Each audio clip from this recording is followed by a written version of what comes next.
We're here. We're here. Okay. Just a second. Oh, nice. We're live. Hey. Hello. Hey. Hey. Hello. Happy Tuesday. Hi.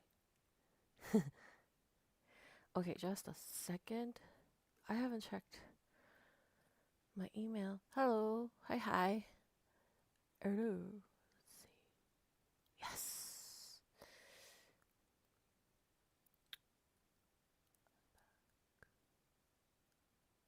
Okay, cool. Um. Yay. Friday. Friday.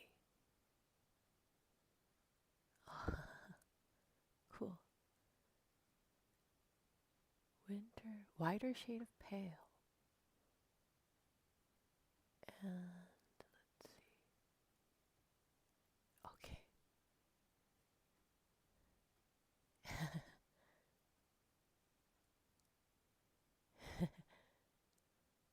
Cool.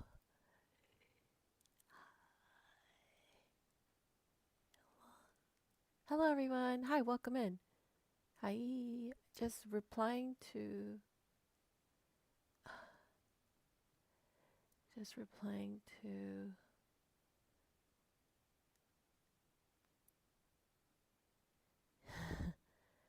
I have to make it short. I want to write more, but I have to make it short. Um.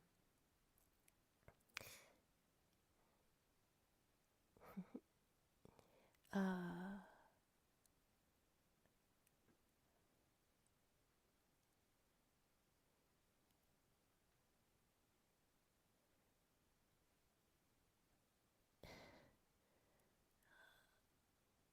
Okay.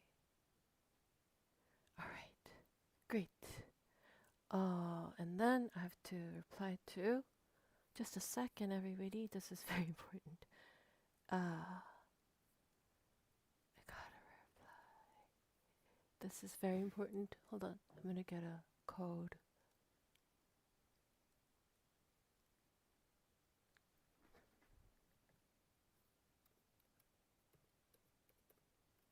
Okay.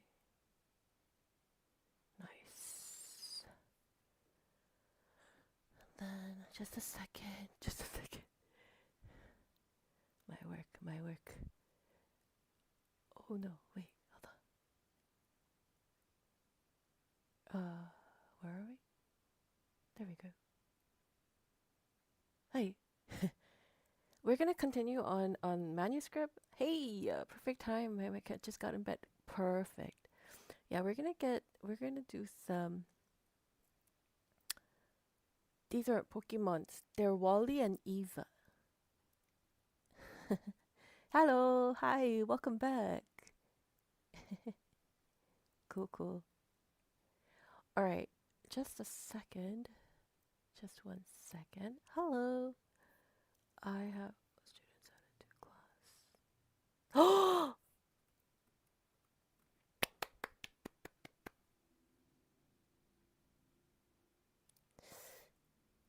yeah. Thank you. Perfect. Perfect. Nice, nice, nice. To reply.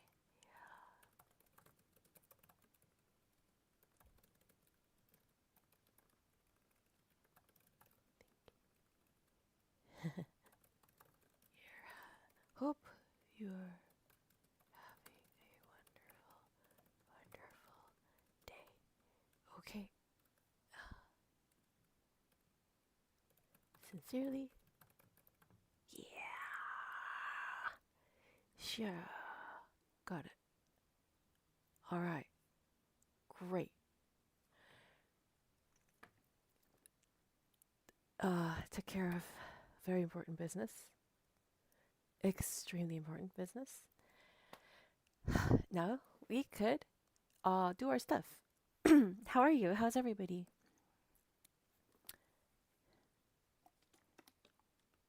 are you? I'm doing well. Best wishes for your cat. What happened?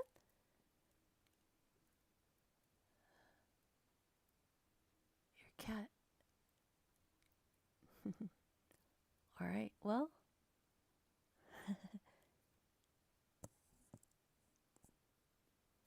what's animation hoppers? No, I didn't.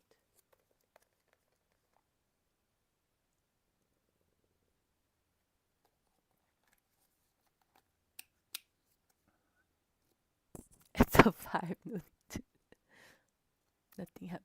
Cat is fine. Oh, okay. Good. Mm? Oh, your cat? You don't like your cat? Oh, I'm so sorry. I've been watching kitty videos a lot, but my mom said that I only like pets because I'm not responsible for them. Well, I don't know. She might be right. And then she might be wrong. Who knows? Wait, is this all filled? Did I actually use all of this? For what? I guess kind of. Yeah, I need to go buy some more manuscript paper. Okay. There's this one. Okay. So we did the vibe. Don't become my arch. My cat doesn't like me, so I don't like him. He's cute.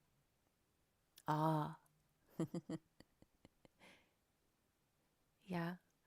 Well, mm, yeah. Hello. I heard cats are very hierarchical. They they tend to go towards people with power, or that's what I heard so far. I mean, who knows if the information is valid because I got it off of YouTube. But they said that cats, unlike dogs, see everybody as cats. So like you're a big cat to the cat. And so they believe in hierarchies. So then whoever has the most power, they gravitate towards the most powerful cat. So I've had that experience a lot. I mean, I hold no power because, cats are like, you don't give me food, you don't give me shelter, you have no power over me. So it's like, okay, I get it. But yeah, maybe give it time. Maybe give it treats. Because I like the other one better. His name is John. That's a real name. That's a real human name for a cat. Sir John. Own a canary. Oh, it's great. Oh my gosh. Cat and a canary. Oh no. I've seen too much of that in Looney Tunes. All right, well, we're gonna go ahead and I actually selected some music that I like.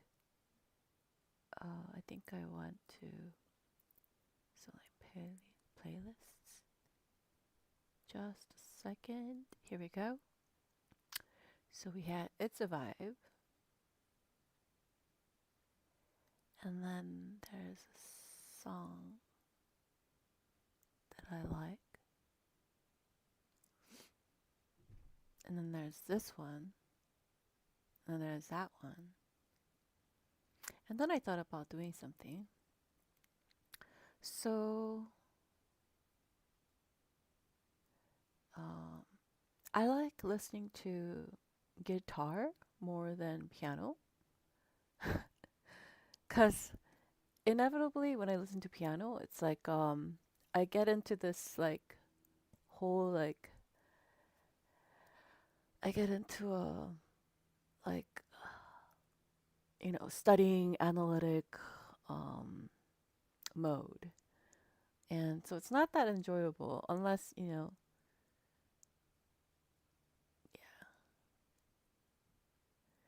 But I like listening to guitar, and I like him. So well, let me see. Oh no, hold on.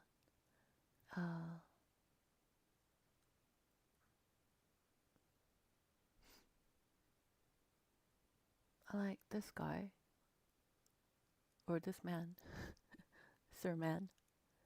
I think he has quite a bit of a following. I think he deserves more though. I mean, because guitar is a lot more popular than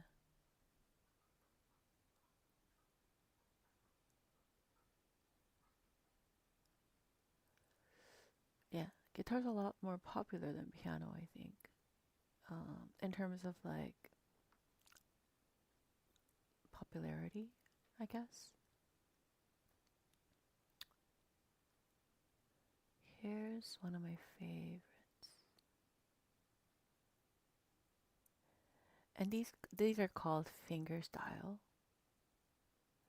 And I think I had one that I had on. Ooh, here we go. This one. This influenced me. Um,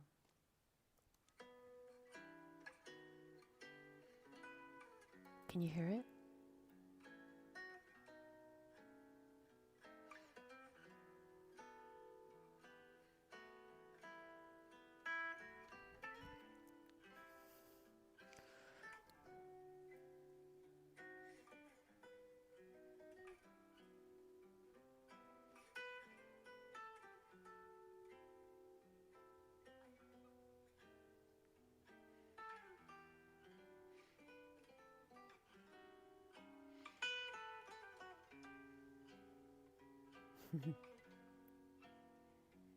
Yes.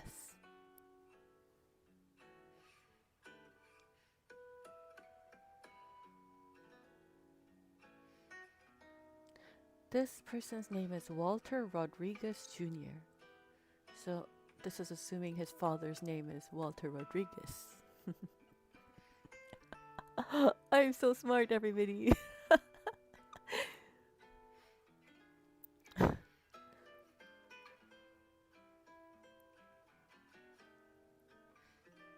Can you hear it?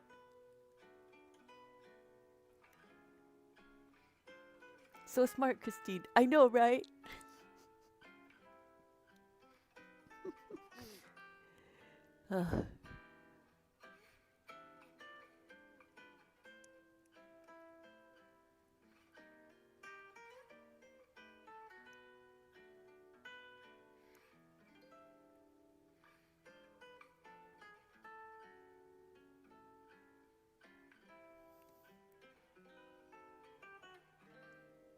Oh, I love it.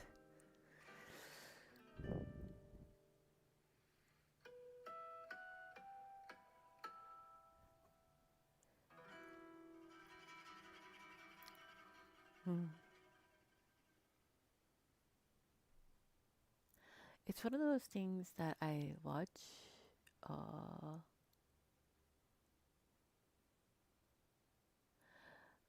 let's see this one.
Yeah, I only like good sounding music.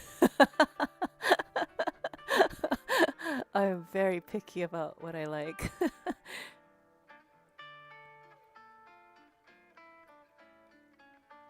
Yeah, this guitarist name is Walter Rodriguez Jr.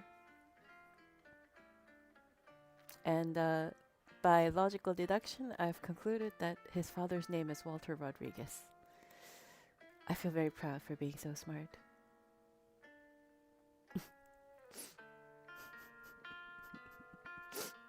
I pat myself on the back for that. I was like, oh, his name is Walter Rodriguez Jr. His Faja's name is Walter Rodriguez. I'm gonna pat myself on the back for that. Pat, pat, pat, pat. Okay, well, that's.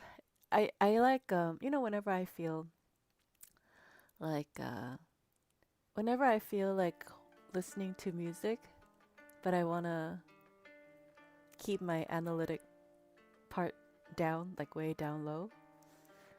Then I turn him on. I mean, I turn his music on. This is one of my favorite.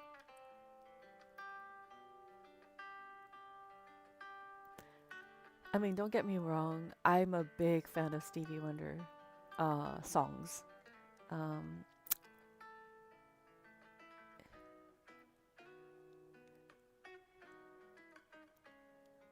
but I really like this guitar,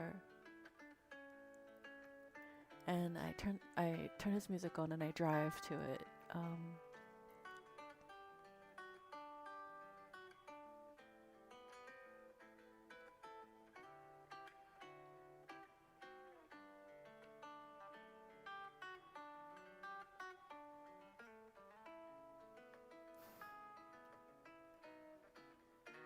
And somehow, he whenever he plays, um, Walter Rodriguez Jr. Um, whenever he plays, it's like I feel very peaceful. Um, when I hear him play.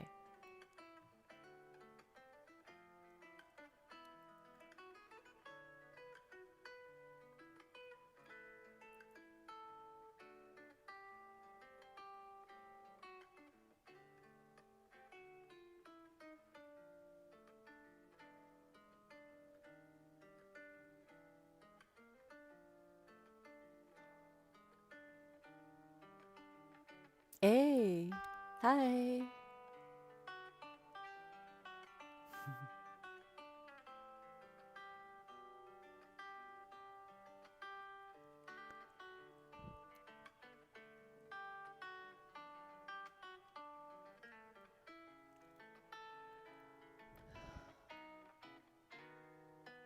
Walter Rodriguez Jr. must be very proud to be what? To be featured on our channel.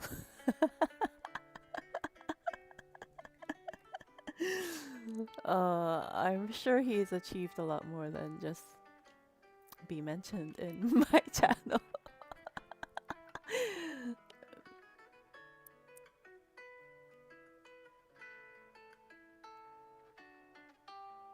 Oh, senior must be very proud. Yeah, I think so. Yeah, I think. Yeah, I mean, if I had a son like Walter Rodriguez Jr., I'd be very proud. I think I'd be very, very proud.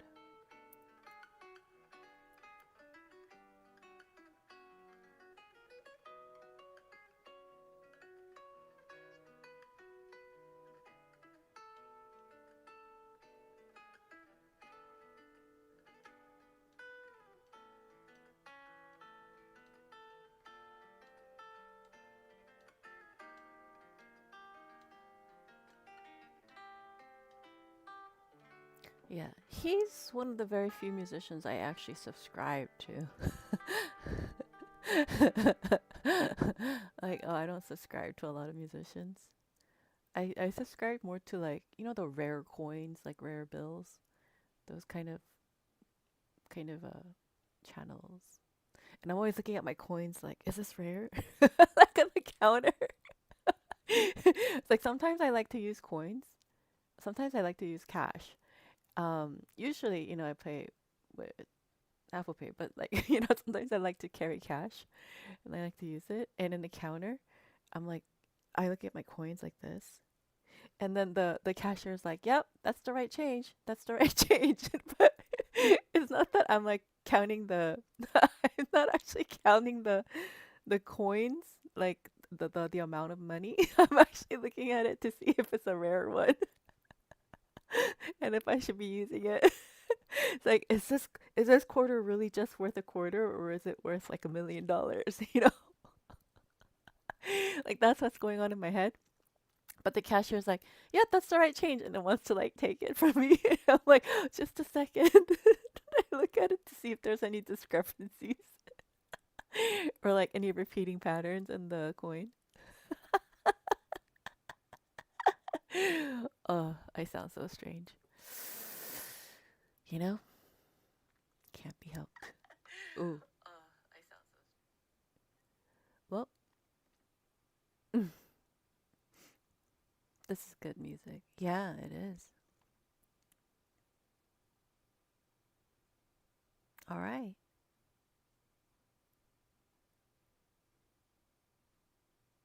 Huh?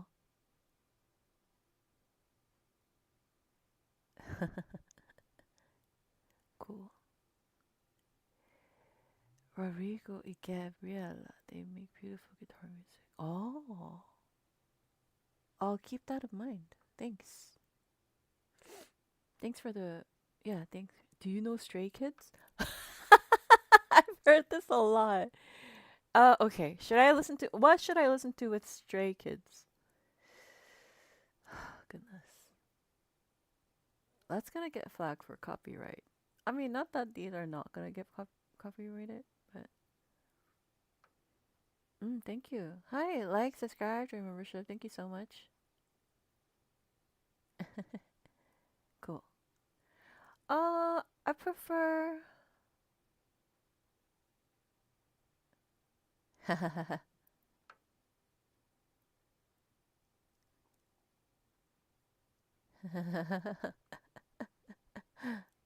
Well, Eleazar. Eleazar's got my back. Thank you. Thank you. Um, Thank you, Eleazar. Thank you, thank you. Thank you so much, Eleazar. Thank you. Eleazar chilling with her cat, momentarily stepped out, and thank you. I appreciate that so much. Thank you. Let's see. Uh, yeah, I tried to um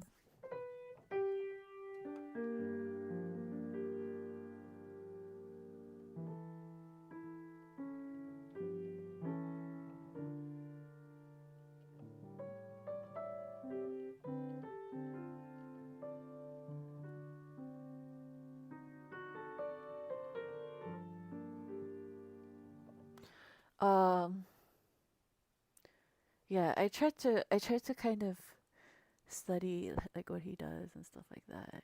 Just cause it just sounds so good. You know what else sounds good? This one. I like this one too. And I like his Christmas stuff. Hold on.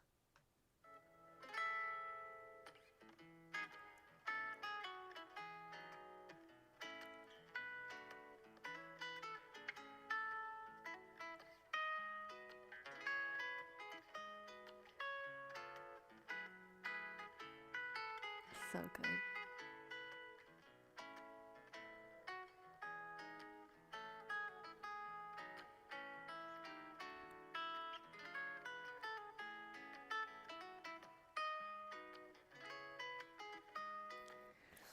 Oh, oops.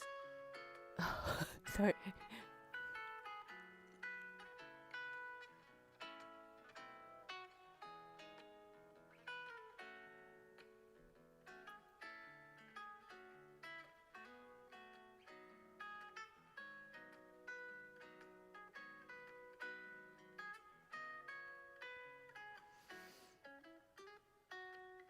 I Yes, like whenever I'm listening to his music, I just kind of get healed. I feel like I'm getting recharged.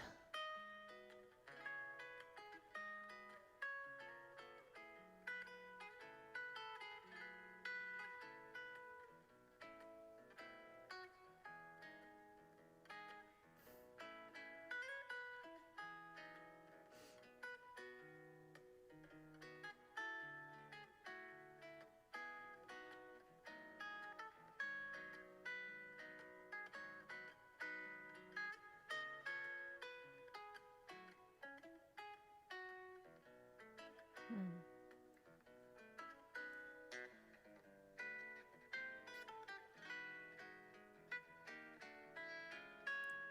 Gets better.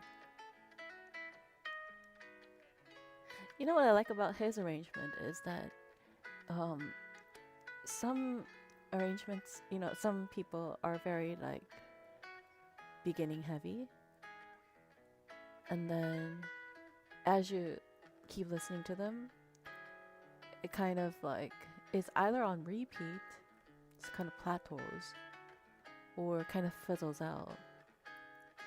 So like the beginning is good, you get, you got me hooked, and then you keep listening to it, and it's like, oh, oh, oh. But then with his arrangements, you just keep listening to it because um, you keep listening to it because he kind of does little things to like say, well, kind of like, in jazz, right? You play the tune and then you kind of, when, everybody takes turns, right? And then it's your turn to solo, whatever. It kind of has like that kind of feeling. Like he does the tune, he tries to stay close to the tune, and then he does like he kind of does a little twist, but it's not, it's not. It's always very like tasteful. It's not too much. That's what I like about him. And now I'm going to play something that play something. And this is actually one of my favorite songs. I actually have a lot of favorite songs that I haven't shared, but this is one of my favorite songs. And one of my favorite songs, it's kind of like a result of tragedy, I guess, for her. Um, I don't. Another thing I don't listen to is I don't listen to a lot of pianists, and I don't listen to a lot of female singers. Not that I listen to a lot of male singers, but I don't listen to a lot of female voices because, mm, well, I don't. But she's one of my favorite artists. I consider her an artist, um, which is very rare. Um, but this lady by the name of Corinne Bailey Ray, she came out with an album called The Sea. And I don't really know the background story because I only just pay attention to the music. Because I feel like as an artist, instead of the background story, your art, your music tells the most powerful story about you, you know? But so then there's this one song that is, it's so, it's done so beautifully. And I mean, for those of you who don't know me, I'm a top world class, world's best classical pianist, concert pianist, trained by the world's best. I was their top student. Um, and not just one or two, but like a lot of world's best considered me the best. But then um, but I was able to kind of juggle being top pianist and learning about more music and just more subjects. I was able to just juggle all of that. Um, in which then I did orchestration, pop music, electronic music, film music. I studied music history, Renaissance music, medieval music, just kind of specialized topic classes as well. And I did extensive music theory, post-tonal and tonal. And I did what was it, film music, Pro Tools, electronic music. I created patches for the synthesizers. And I did a lot, like very like specialized courses in like symphonies, um, just anything and everything that you could really think of. I I studied it because I wanted to be a pianist, but not only know about the piano, but I wanted to know just about music in general and the nature of music. I think that's one of the reasons why I studied kinesiology or like just physics in general too. Um, and anyway, so then um, I studied jazz. I came across um, the rules of exquisite songwriting. We're not just talking about songs, just any songs, right? We're talking about exquisite songs. And yesterday the topic came up, just offline, AI generated songs and things like that. And right now, as of now, I could tell. I could tell what's AI generated and what's not AI generated. Um, to a certain point, I could tell what got uh help from AI and what didn't. Um, and although I wouldn't explain my logic for that, is because remember when we had the F minor.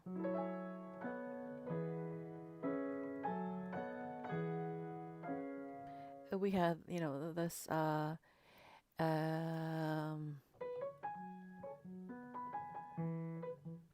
when we had that, um there was a someone suggested, oh, why don't you turn that into a Chopin? And I said, it's not gonna work because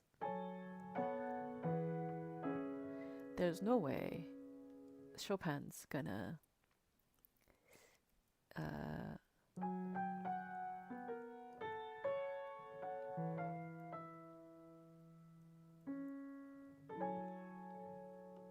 uh there's no way Chopin's gonna be happy with this chord progression.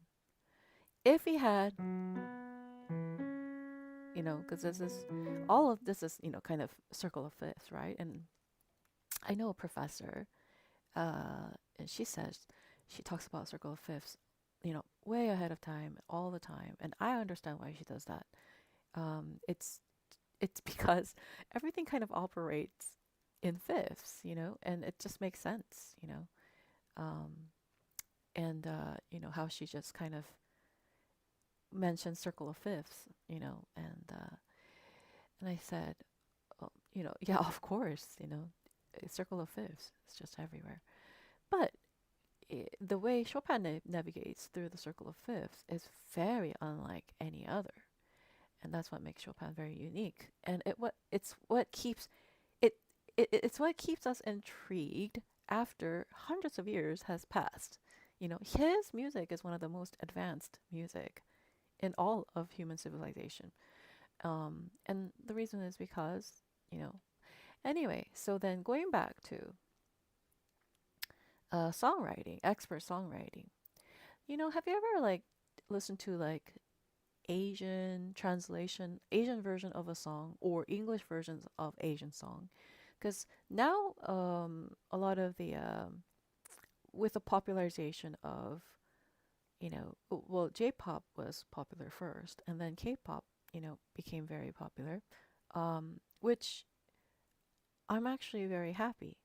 Um, I think I think it deserves a platform. I think it deserves some kind of representation.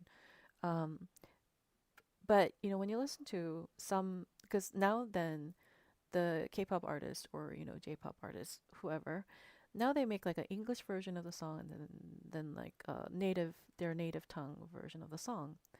And then when you listen to it, the syllables, because you have to match the syllables to the melodic line, and most of the time it doesn't match. Sometimes, like it's awkward. There's an awkwardness. This song, the song by Corinne Bailey Ray, has absolutely no awkwardness, zero awkwardness. This is how songs are supposed to be written. It's supposed to be written like you're talking. Songs are supposed to be equivalent, the most equivalent to uh, speech patterns.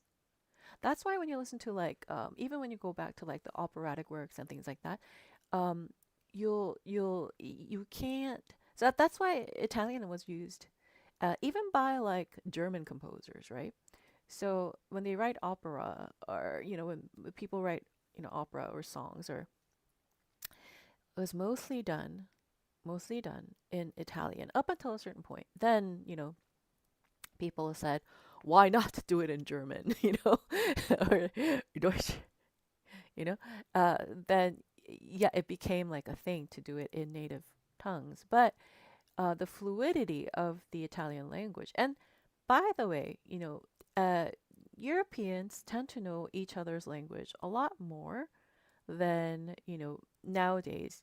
Like nowadays, there's like certain universal standard languages, right? Like the English. Everybody's kind of learns English. Maybe it's the easiest to learn, or maybe the most practical to learn. But so then everybody learns English, and then they do their own, like they're bilingual or trilingual. But Europe, kind of because of the distance that they have with the other, and Latin-based languages and all the history of that. Therefore, anyway, so going back when opera was a thing, and yeah, the language was there were like trilingual was not even a thing. It was like a given. It's like you know these languages, and it's like that's it. Like you just know languages. So then the greatest songwriters, right? Um, the phrase patterns, the phrase patterns, it mimicked natural speech patterns. So then what you could see in this song, you know, somebody says, is this a good song? Like people ask me like, who's the best songwriter, or what's your favorite song? What's a good song? And I would say, I my favorite songs sometimes are not the best composed songs. Um, they're not the best, right? But I still like them, you know?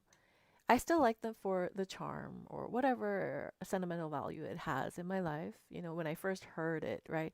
The circumstances and the memories. And, there's like one song that I just, all throughout my life, it just stayed, kind of stuck with me. Um, and, but it's not maybe not the best, maybe not the most technically, you know, best song ever written, right? But this song that I'm about to play is it actually checks off a lot of the best song requirements. Like it is composed, like made, it's written uh, almost, if there is such a thing as perfection, this is literally um, up there. This the way this song has been made, it's Like that's what a song's supposed to be. Like this is the like if aliens came and we had to explain what a song is, this would be one of the this would be one of the examples that could be used potentially to explain this is what a song is. So, without further explanation, I will play the song.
Yeah, so this one, um, oh, okay. So this one is it's one of those songs that are um extremely well made. Uh, it's uh, it's it's very extremely well made. On multiple levels. Um, and just on all just whatever you think a song should be, this one checks off most of the boxes. So this is one of my favorite songs. I mean, if you know the background story of her life, you know that she made this at a dark point in her life, or uh, you know, life has ups and downs. But yeah, I think she made it. Yeah, I don't want to really get into that. I just want to get into the music aspect of it. But it's her life story basically. It's her story. And so yeah, the authenticity of it is there. You know, she didn't make this song to like earn money, gain fame, be a star. You know, she her primary objective for this song is very clear. She came out as an artist. You know, it wasn't to like it wasn't for any other reasons than to say, hey, um, which then, makes the song a lot more authentic. Because when the motives are pure, then the song is pure. Um, so then when you look at the lyrics, right, it's not influenced by external factors, or it's not influenced per se.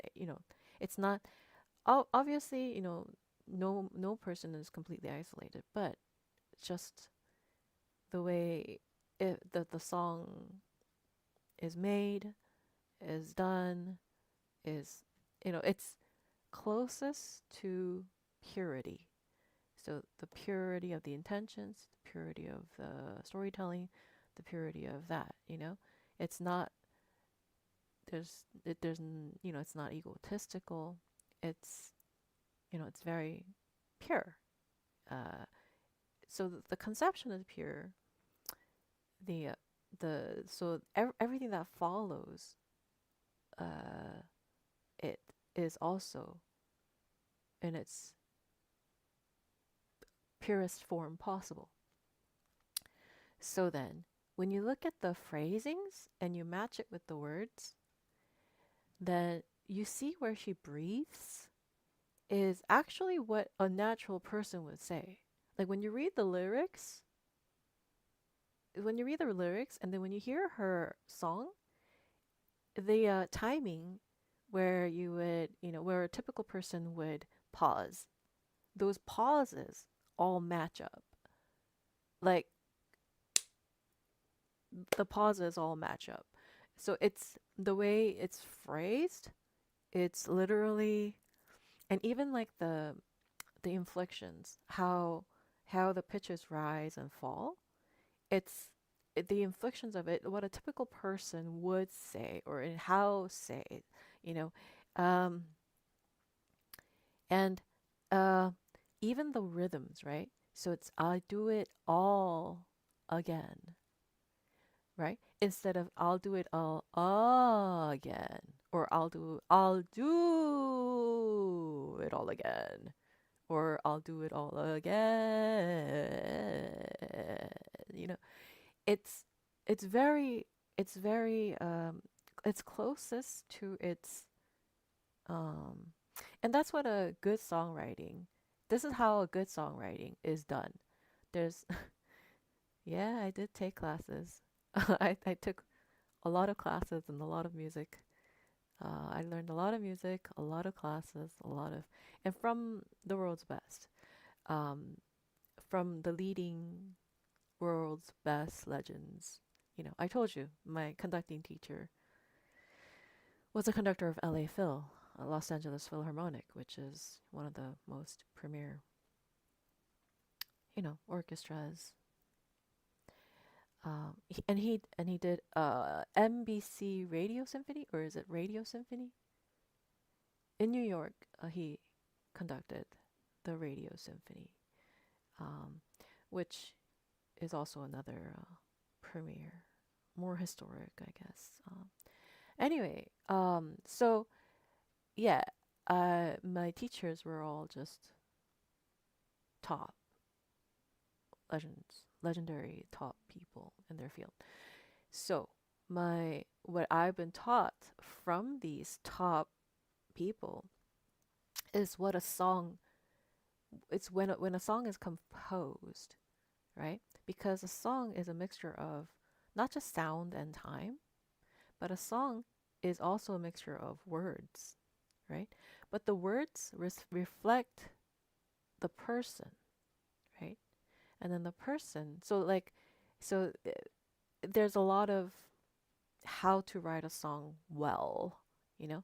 And the way she phrases and the way the pauses happen and the rise and fall of the pitches happen, everything mimics what a natural person, how a natural person would talk. Kind of just a simple narration, right? So she begins. There's not a lot of gap between. There's not a lot of gap, because when you go as beautiful as Somewhere Over the Rainbow is. I mean, it's one of my favorite songs, and it's one of the most beloved favorite songs ever in the entire history of songs, right? Over the Rainbow. You know, who would who would argue against Over the Rainbow being one of the best songs ever around? But I mean, but do you know anybody who would say somewhere?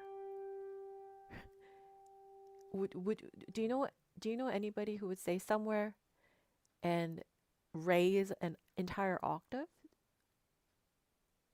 to say somewhere? That is very unnatural. This song is about a song. There's songs that are about the song technique. There are songs that are about the songs, and then there are songs that are just naturally songs, right? So then you get this song, which is the epitome of expert songwriting. So let's just listen to it again, I guess. And I found like on MuseScore there was I stopped reading the comments. Sorry, guys. But I'll catch up while we listen to this again.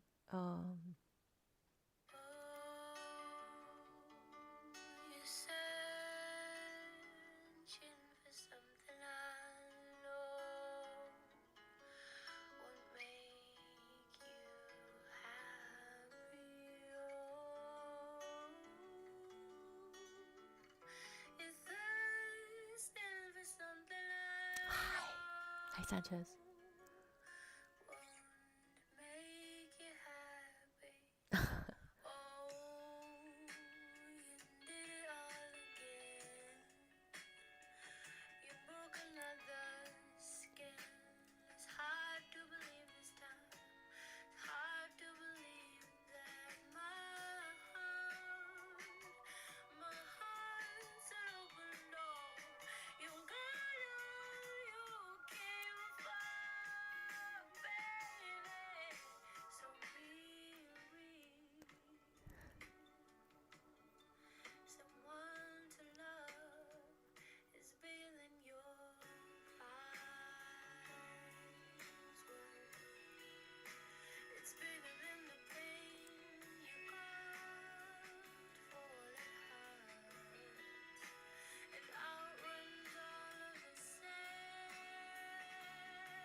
Yeah, and a good song like this only has 30K views.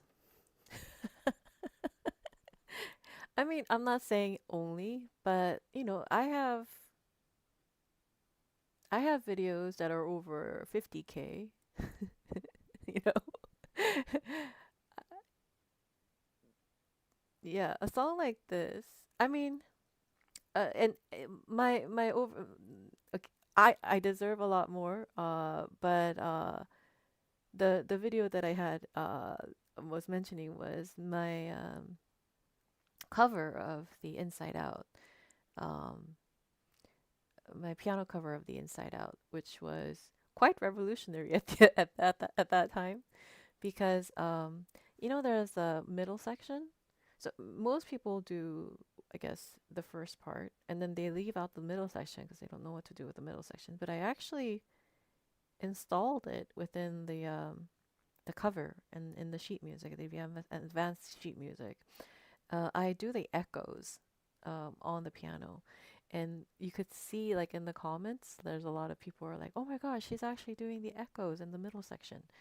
Um, anyway, so that one currently has over 50K, 50,000 views. Um, and you know, I think there's like covers that are like over a million, but are not as good. So it's not, the views are not indicative of good quality music, right? Obviously, right? You know, but in this case, I'm kind of surprised that a song this well made, this powerful, um, you know, this good has only gotten 30K. Um, yeah. Uh, anyway, but um, you know, Mozart never had Mozart never had high hopes for the general public. Mozart never ever had high hopes, and he was a little pessimistic about that. He was very bitter about that, and I understand why. I understand exactly why Wolfgang Amadeus Mozart was thinking and was feeling the way he was. He must have felt so alone, and that he was going to be alone forever. He just needed to live like 300 years more.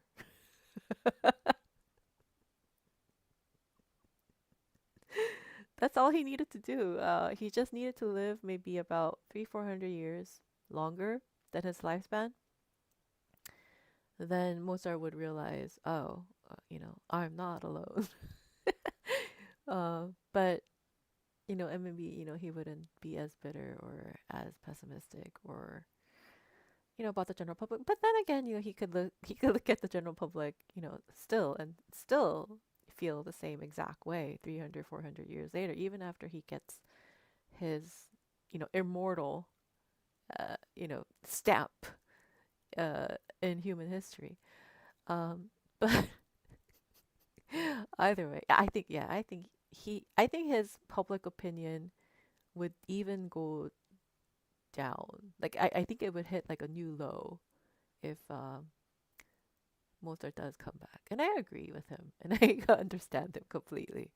I understand completely, because when the general public listens to music, it's not just the music that they're listening to now, right? It's the overall effect. It's the artist's makeup and hair and wardrobe. Um, it's not just when you're looking at the music now.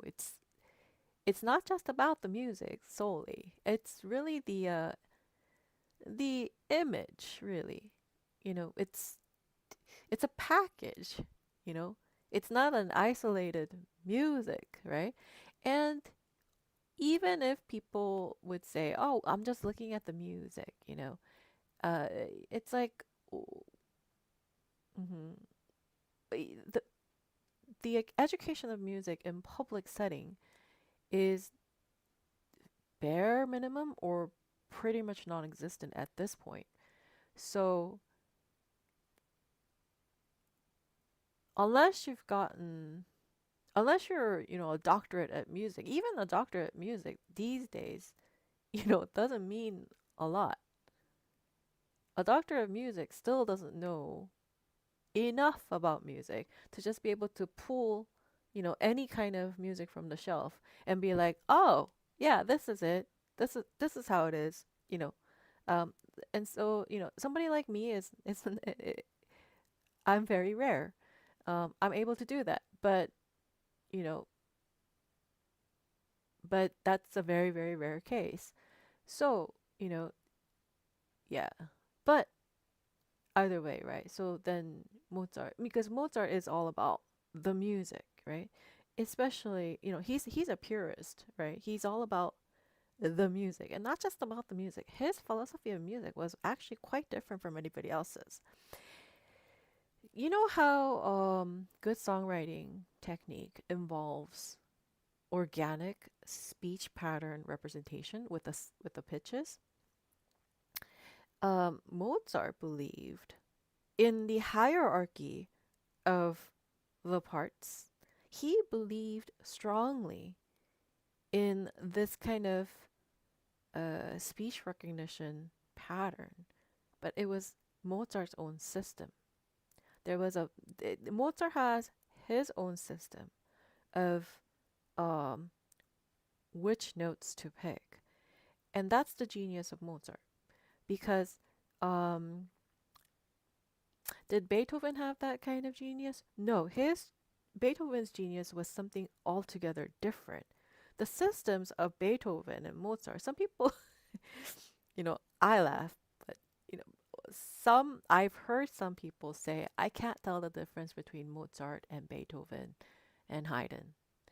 And uh, uh, I can't say I understand because to me the difference is like night and day. Um, and then there's people who say I can't tell the difference between Ravel and Debussy, and to me the difference is night and day. But you know, anyway, so I understand why he would have been bitter with the whole general public thing. Anyway, so the 30K viewed Coram Bailey Ray. Um, this song is called I would do it all again. I'd do it all again, and it's rather a in terms of songs, it's rather a masterpiece, and I'd love for you to check it out. I think there's like a Muse. I doubt that it's actually good. You know, the Muse score version of it. I doubt it. I doubt it's good. But let's check it out to see what they. Um. Anyway, at one point I'm going to be practicing my piano. Uh.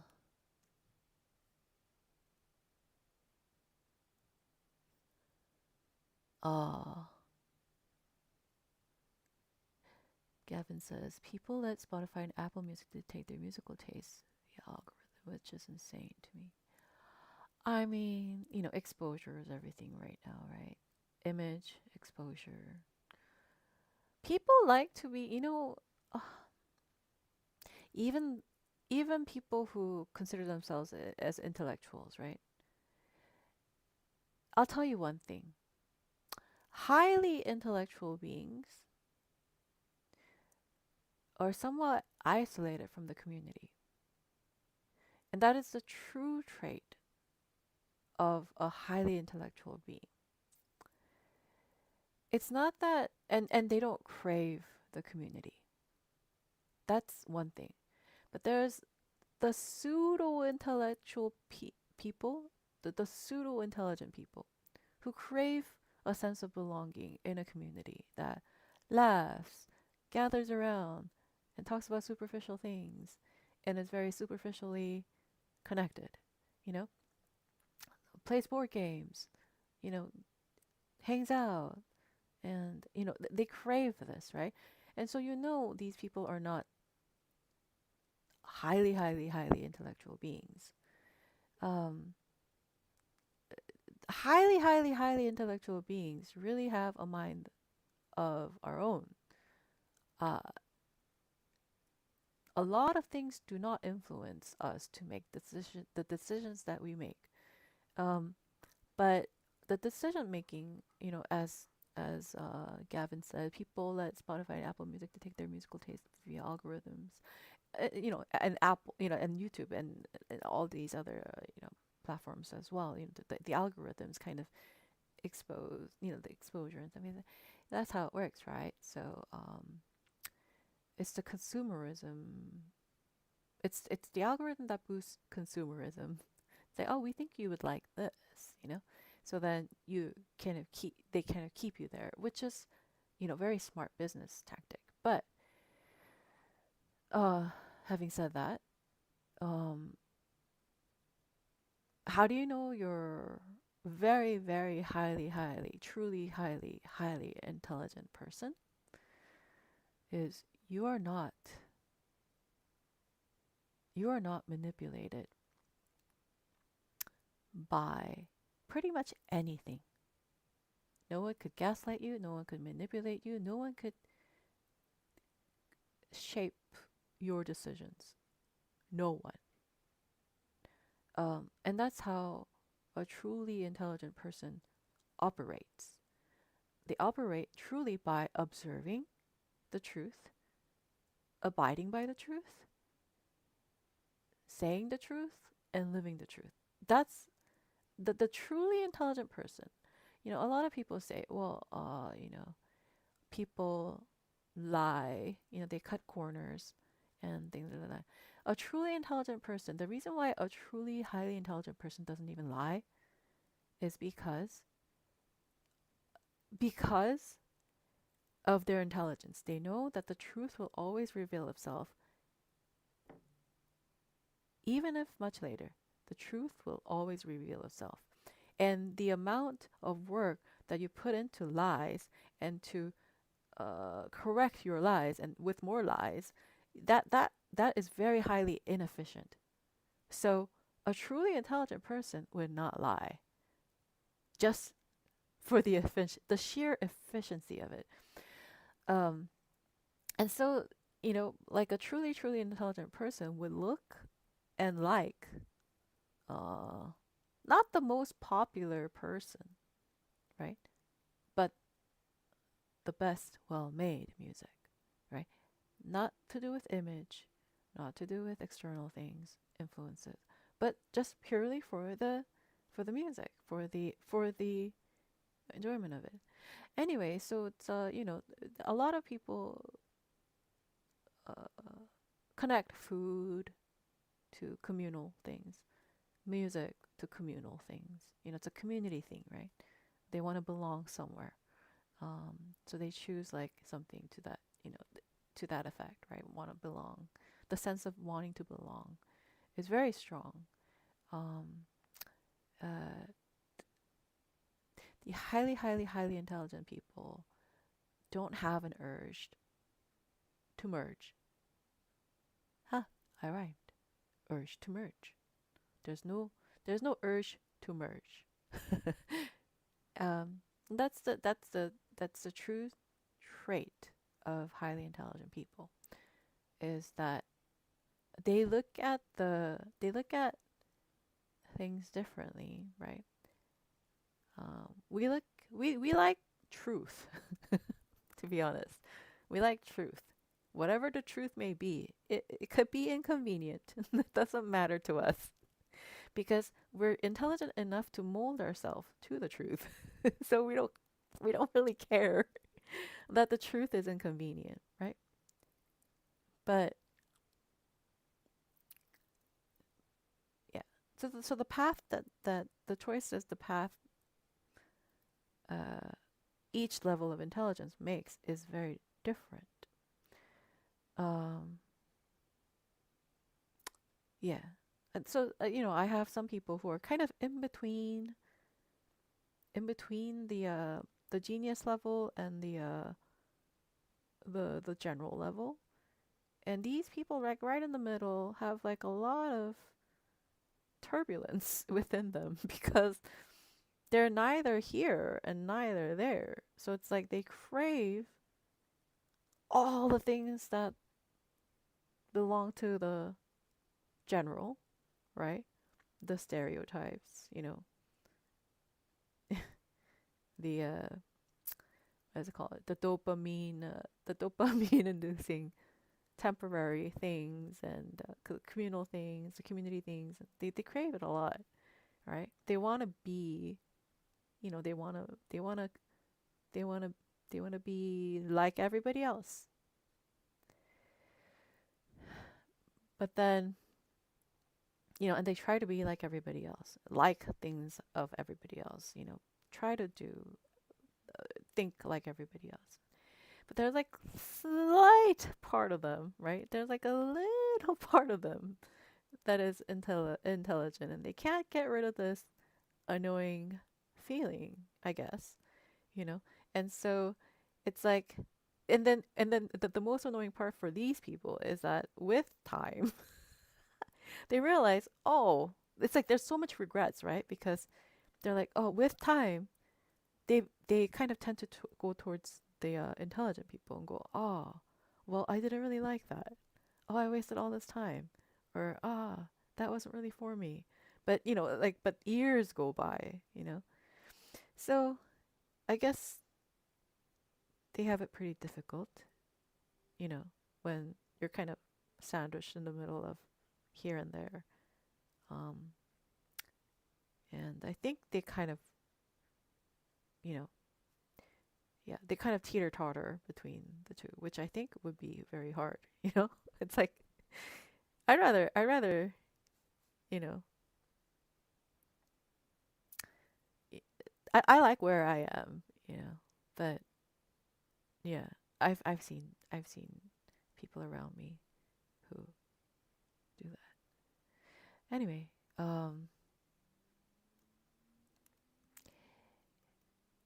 thank you.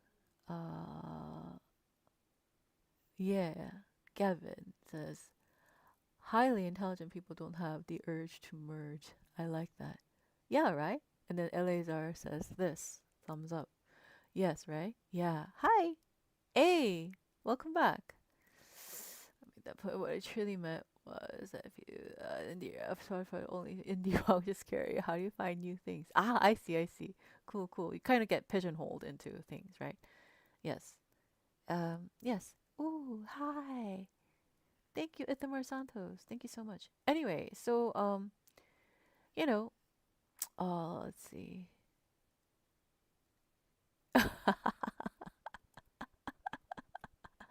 Cool, cool. Uh oh, Depeche Mode. Oh, okay. Well, anyway, so as we are doing, so this Corin Belly Ray, I do it all again. I think only got hold on, Corin Ray, Corin, two N's. Let's see, there's a ton of Put Your Records On, and then there's a ton of Like a Star.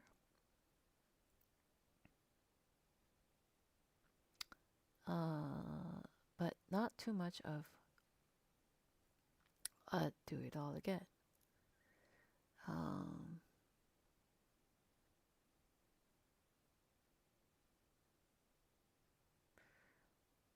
and then there's Butterfly, tons of Butterfly.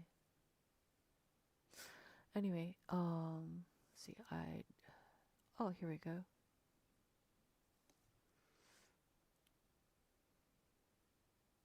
Ooh, is it here?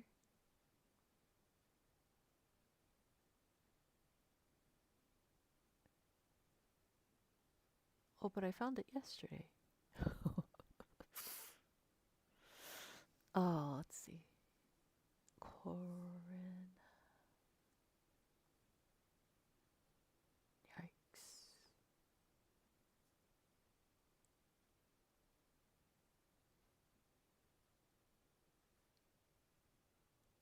Okay. Oh, it was here last night. And now it's not here. Wow. Oh, here we go. There we go. There's a favor version of this. There's only one version of it. Okay, let's see.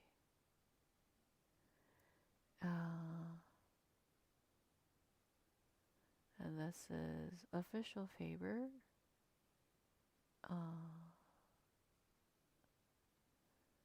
I think, let's see. Let's see if they got the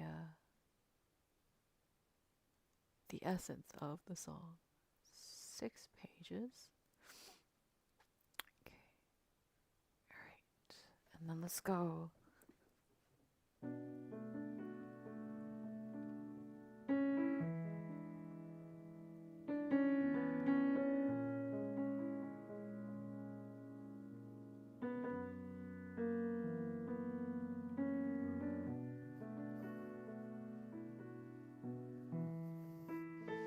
They didn't combine.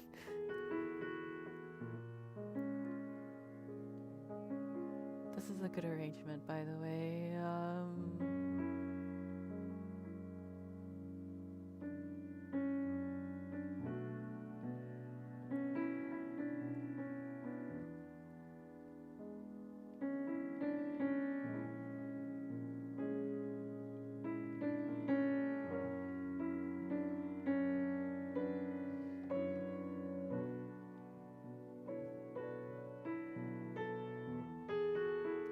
I am reading 3 lines at once.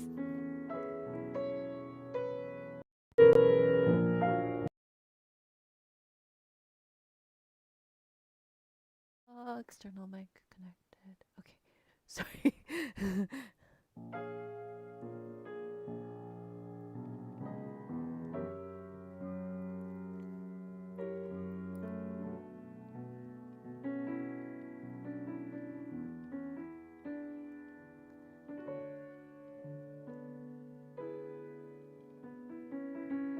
I wish they had.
uh, yeah. I'm kind of let down by the lack of sophistication in the transcribing of the climax, but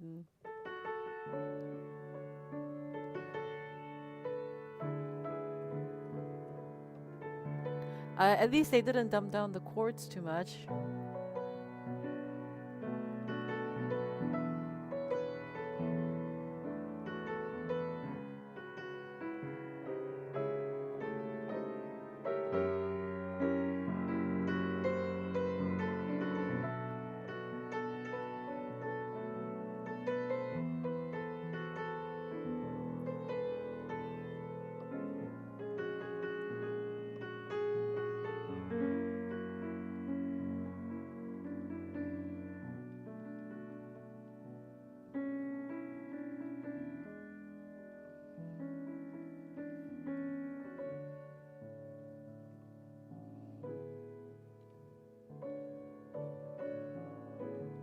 Yeah, it's a good arrangement.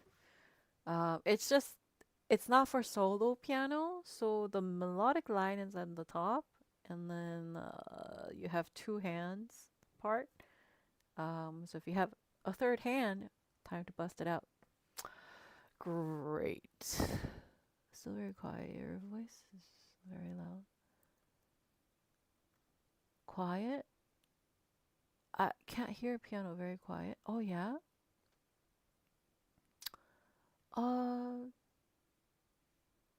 Really? Oh, then I'm gonna switch over to. Okay, now I'm gonna start playing the piano. So I'm gonna switch over to uh the other microphone. Time to get rid of.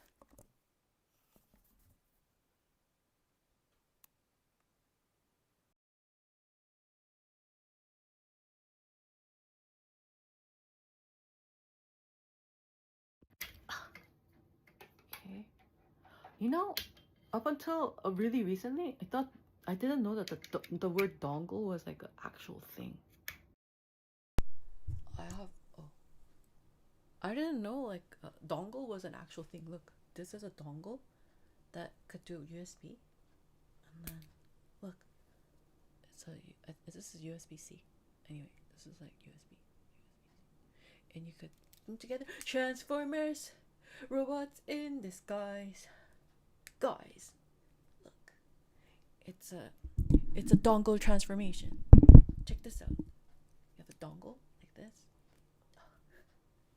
Watch I lose it. Anyway, so it's like a dongle like this. You could do it like that on your computer. That's like a little thing like that.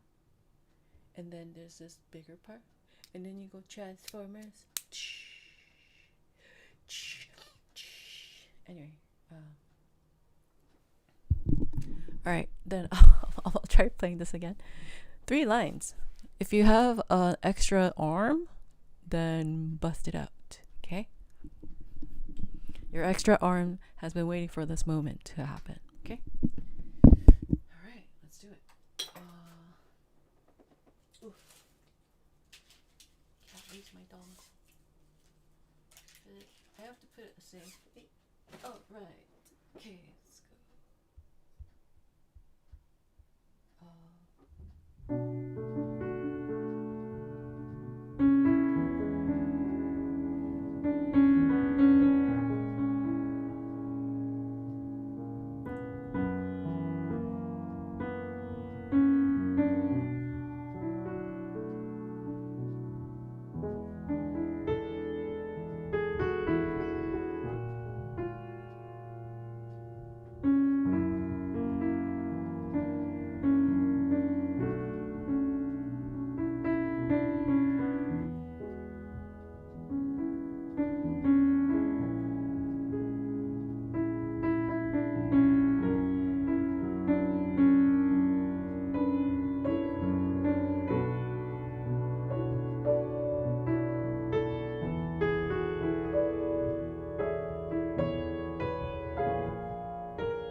Oh yeah, and I was saying that I was a little let down by the simplicity of the climax parts, because a lot is going on in the actual recording. But I guess and this is not like a piano solo version, so I'm reading multiple lines.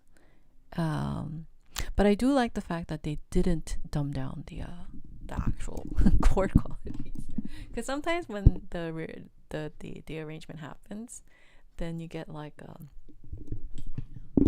whole like different chord, simplified chords.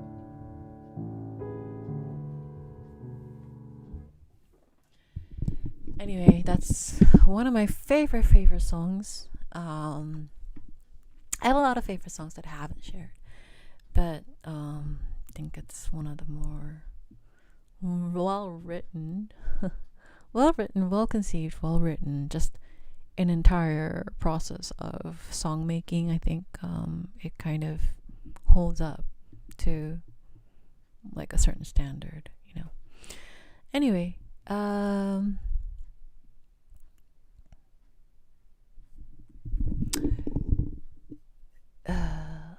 okay. All right. Well, now I'm going to just practice.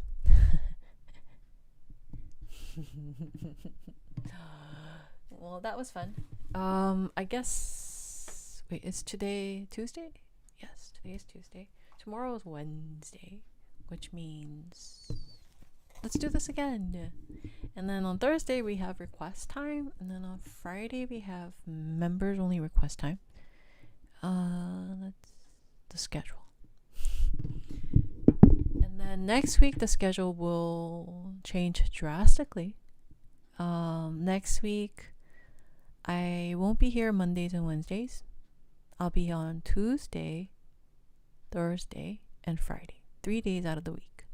So starting next week, I'll be here 3 times, and two days I'll be gone, and then 3 days I'll be here. Yeah, just FYI.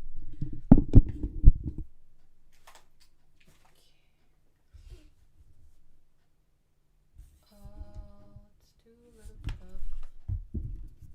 I didn't transcribe anything today. Ooh. But I have to practice. Oh.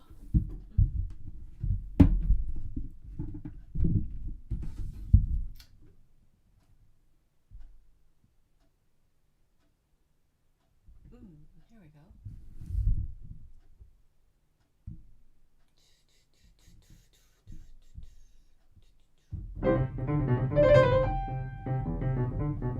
Hi!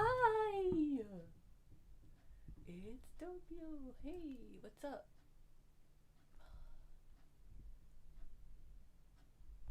Okay. Hi!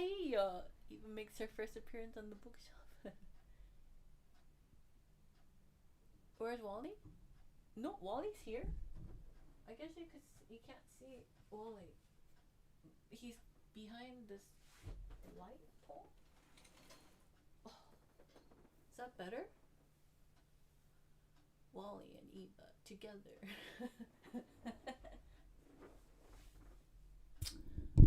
Yeah, when I bring him home, I like to keep the couples together. Can you see them? I like to keep them together.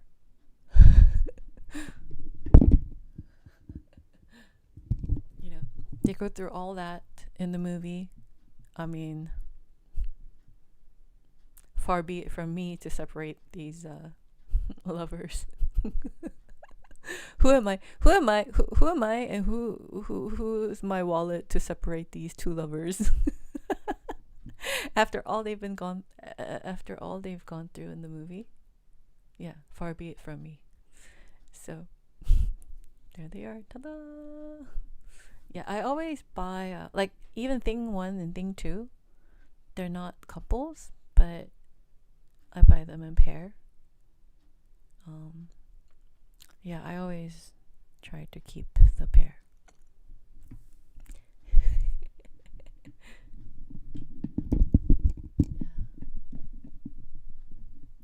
Thanks, Christy. Keep doing what you're doing. Thank you.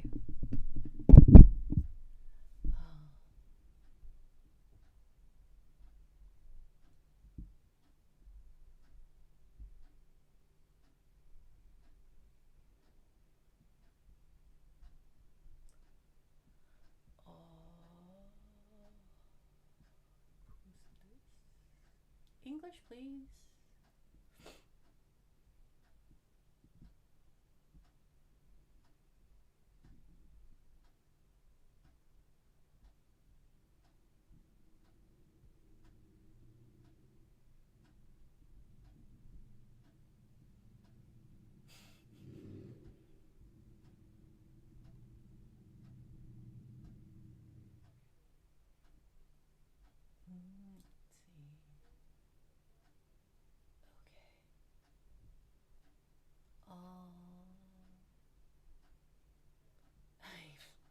Yep, they're here. Could this be a hint to help play the famous Wally song again? Oh, no. Oh,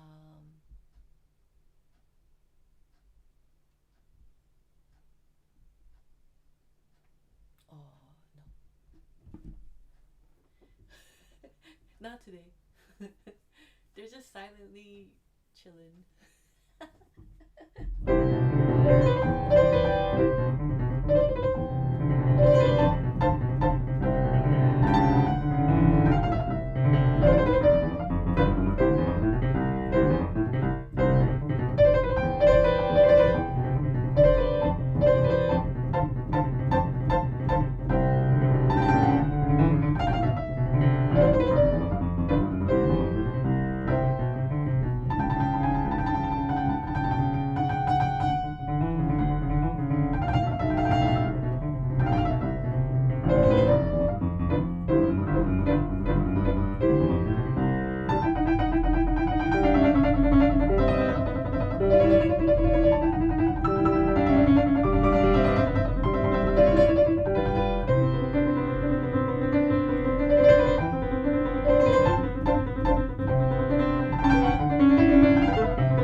like, subscribe to our membership. Hi. Hope everyone's doing well.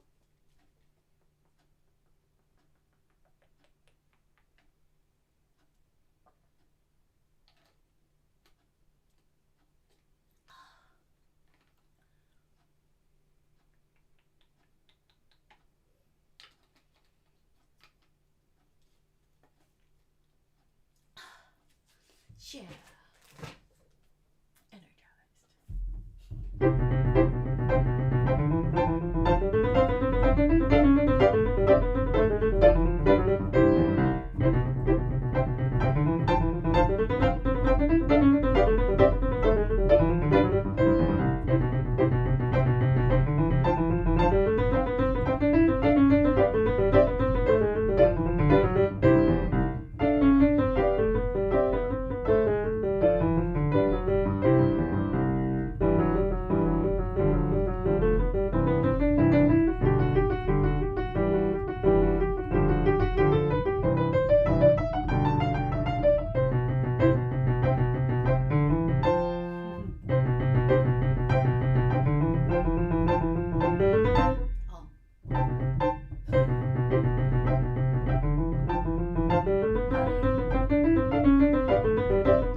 What's this one?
they made?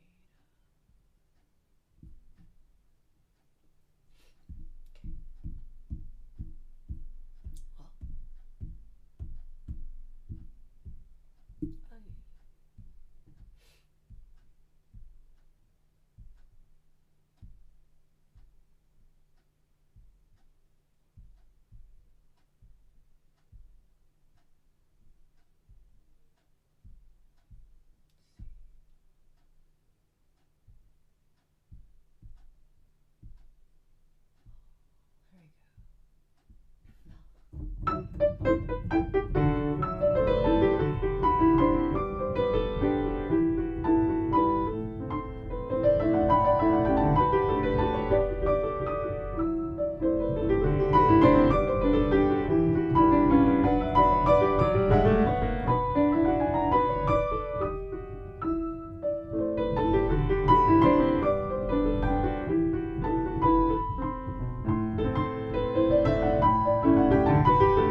Beautiful, Christy. Thank you.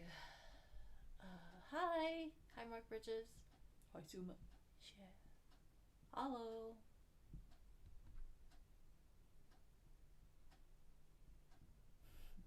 What's this?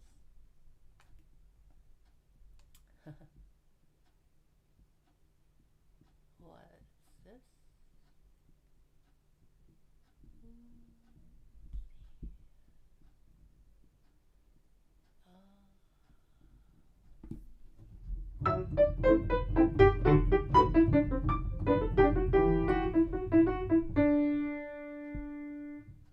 Hey. Hey, Sue.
goes. Let's try this. Let's try this.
Eleazar, by hobbitses you mean me, right?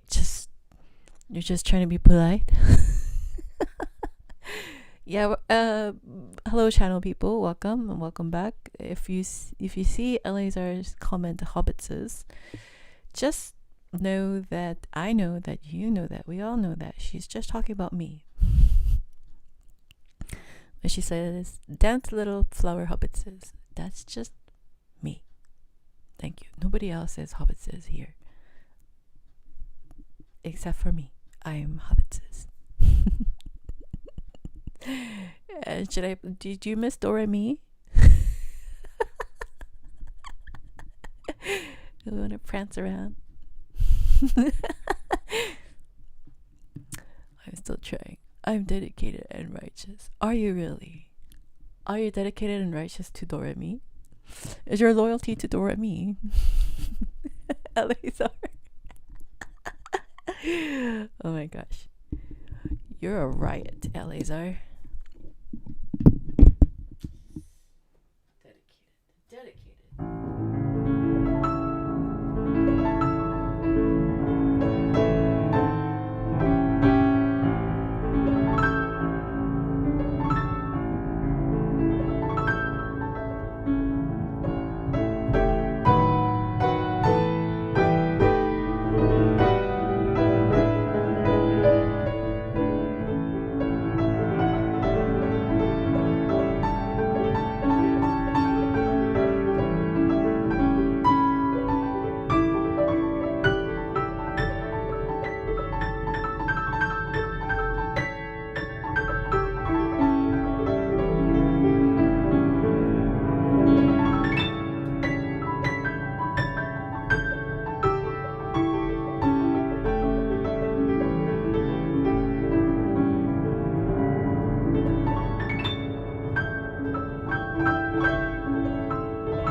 So not all of them have the A, huh?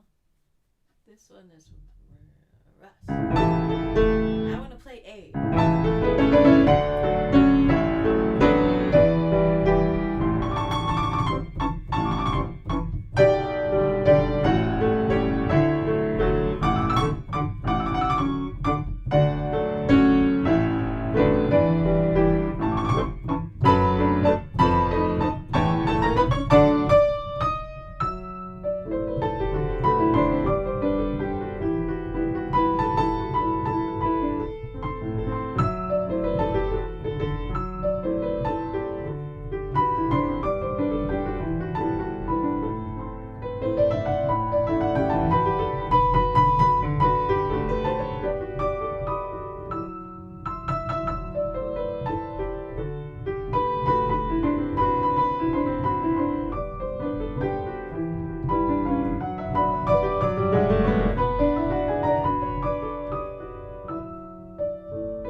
Do you know how technically hard this section is? I mean, it's not hard for me, but this section would be very hard for most everybody. Yeah. But yeah. Dance of the Nights by Prokofiev. Huh. Let's do the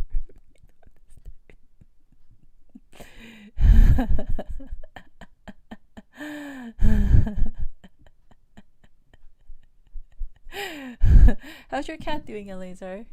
Is your cat sleeping by your side?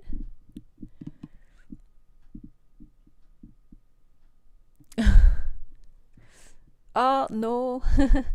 Today is not request day. It's Thursday is request day. So no.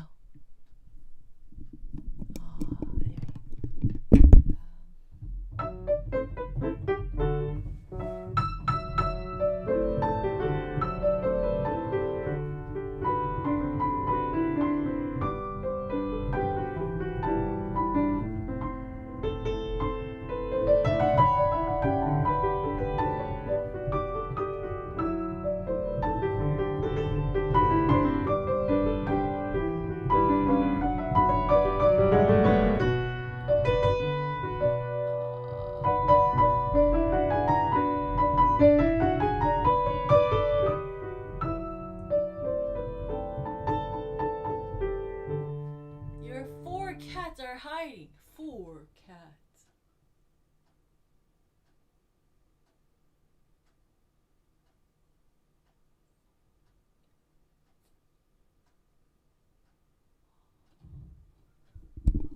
You're so lucky. You have 4 cats. Wow.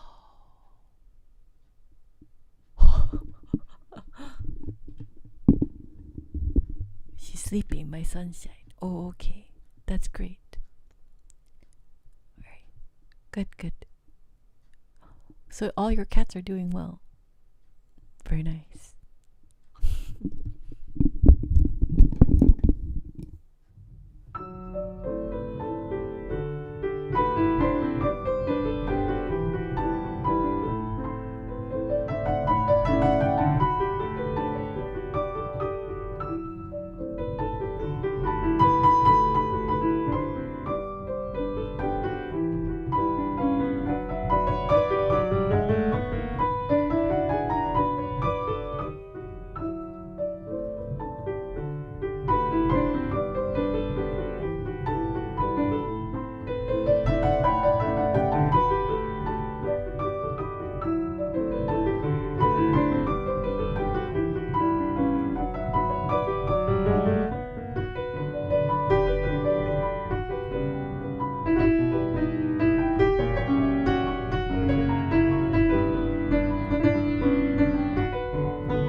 Hi.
Let's see. Microcosmos. Volume 5.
Did you just love that version where it's like, it's not so tonal? And then it just says, oh, no, but we've been in C all this time.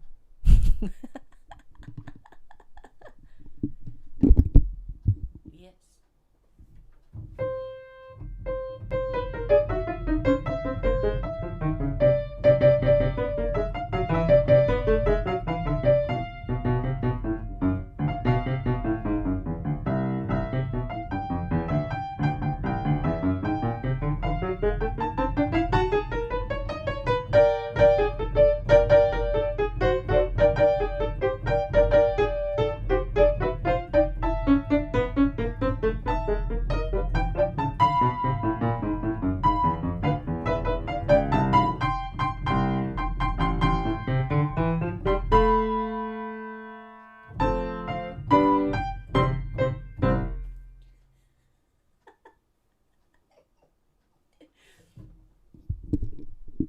What are you talking about?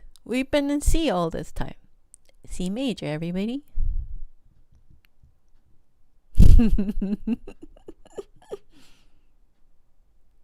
Yeah. It's just C major, everybody. That's all. Well, Eleazar, I think you earned it. Dance my flower hobbitses. Yeah, I danced. In C major. In C major, everybody. This is actually slang. I know, right? It's pretty cool, right? I think so too.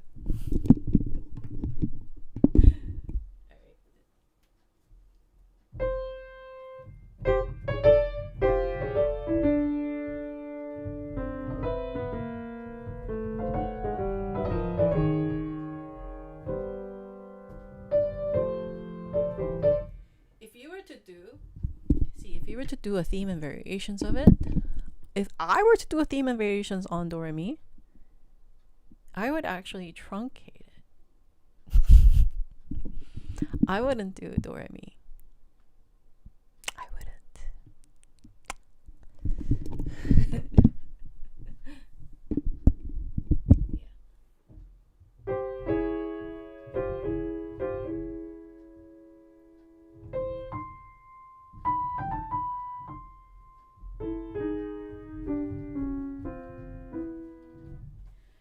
how about this?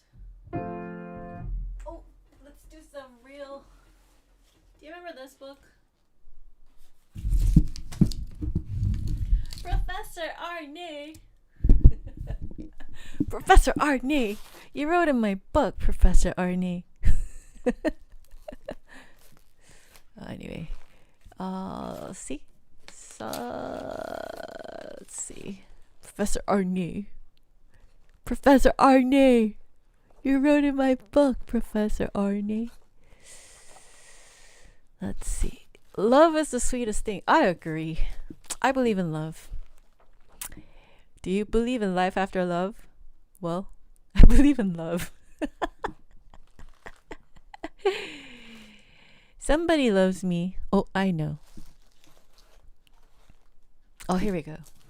You know, just the other day, I was standing in front of the castle, and I did make like a cover of it, but there's a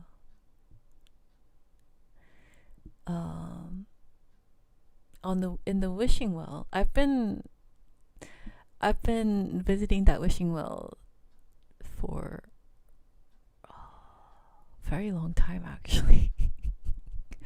I've been making maybe probably the same wish since 2013.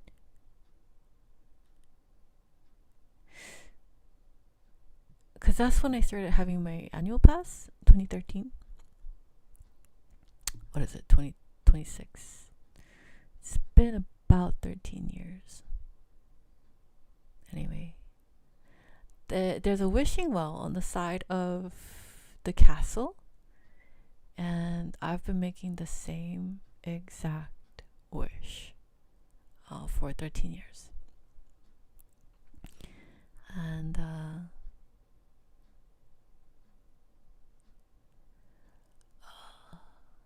that song, I made a cover. And it's I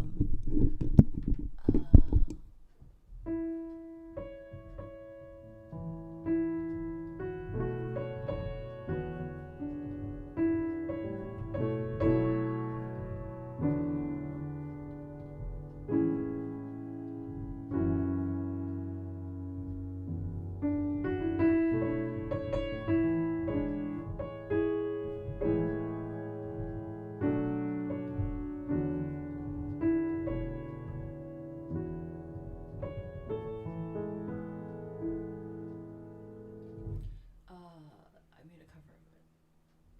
Anyway,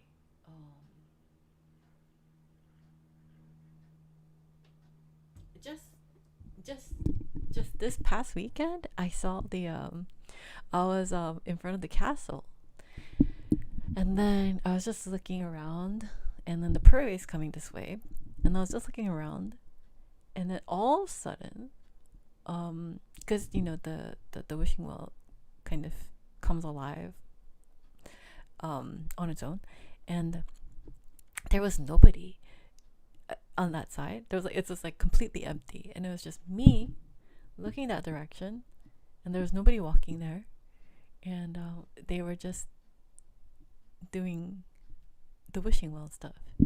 And I was like, oh, okay, well, time to make my wish. The same wish I've been making for 13 years, and around that, and I even put like if you look down, there's like all these dollar bills in the water in the wishing well. Apparently, all the proceeds. I think there's a little sign. There used to be a little sign, or there's a little sign. All the proceeds of these go to charity, something like that. Anyway, so I was looking down and I saw these like. Anyway, so then let's turn this into something. Let's see.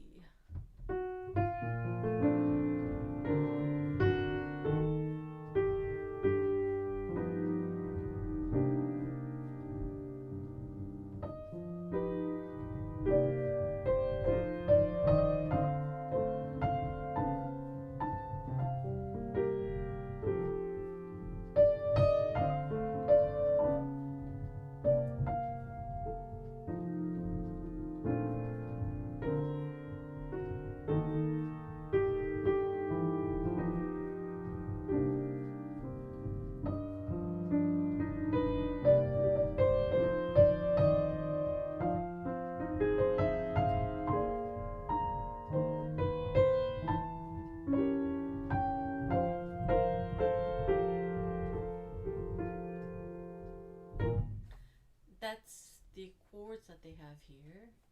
But then if you were to put it, hold on.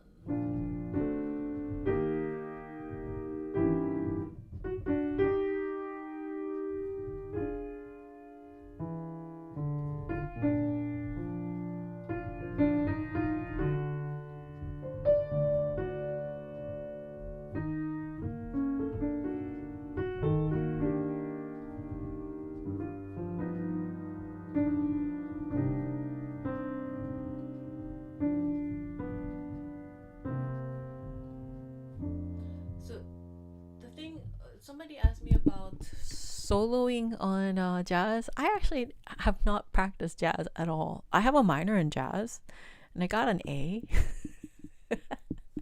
I graduated top of my class. One of these days, I was always like the top incoming, top graduating,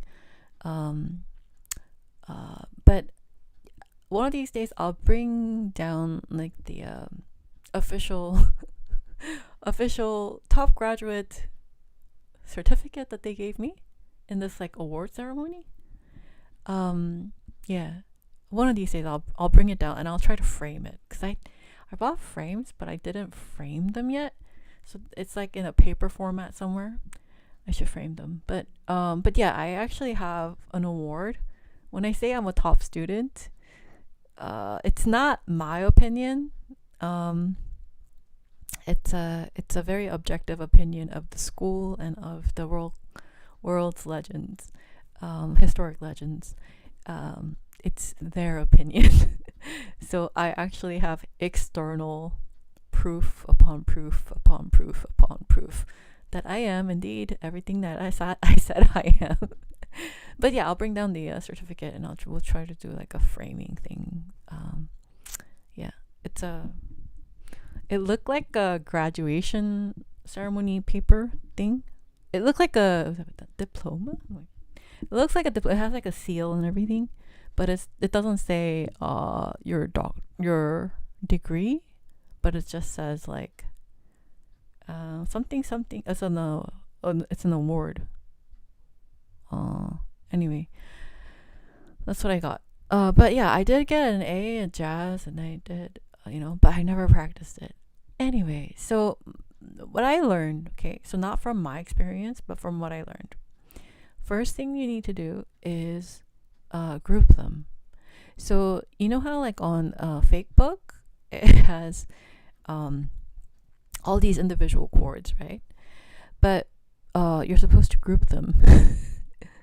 And then that's how that based upon the groupings, that's how you're going to solo. So for example, you have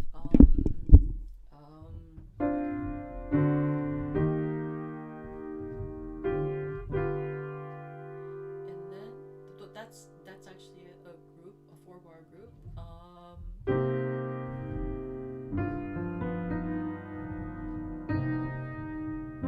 That's another 4 group. So you're probably gonna do if you're doing just the scales, you could they say the best way to practice soloing for beginners, which I am complete beginner. So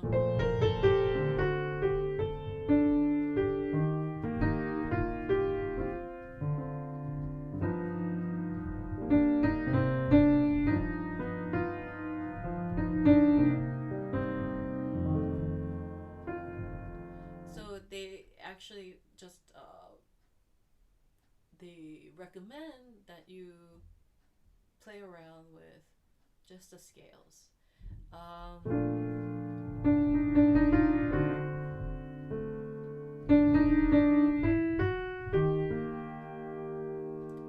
And then they recommend you do patterns, easy patterns for the beginners. Or so you'd have a pattern going up. Then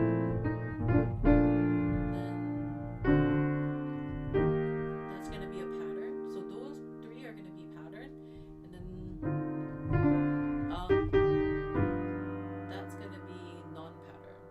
That's gonna be 1 extra, and then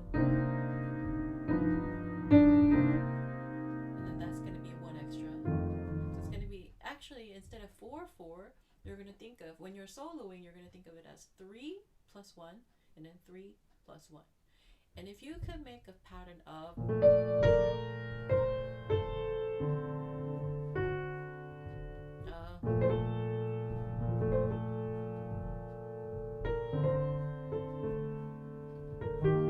let's say, for example, very, very simple, then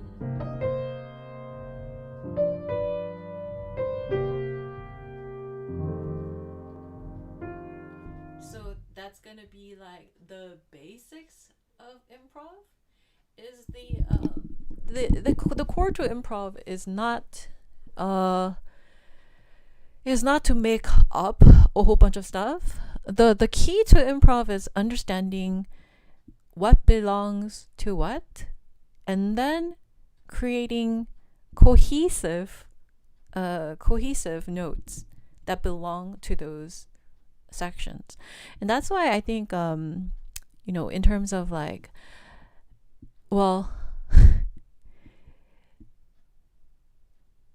I studied everything so that it'll benefit my classical music career. So when I studied jazz, it was to understand music better, and it was to benefit my classical music as well. All of what I studied was to benefit my piano. Even logical syllogism class, fallacies, right? Because all of it is connected. Because music making at its finest is, it's physical, it's emotional, it's spiritual, it's philosophical, and it's psychological. And you can't, and it's historical. So you can't isolate anything once you get to a very, very top level. It's only the lower level people that isolate. Is because they don't have to put it all together yet. It's kind of like having individual Lego pieces, and making little sections at a time, right? So it's like if you have puzzle pieces, and you make like a section of the puzzle, but it's not working all together yet, right? So then that's actually the lower level pianism. That's a word. Anyway, the highest level, which very few people belong to, And I might be the last of my kind, to be honest. I think my kind are close to extinction, for sure. But anyway, so the key to music, not just jazz, but this actually has been done in classical music.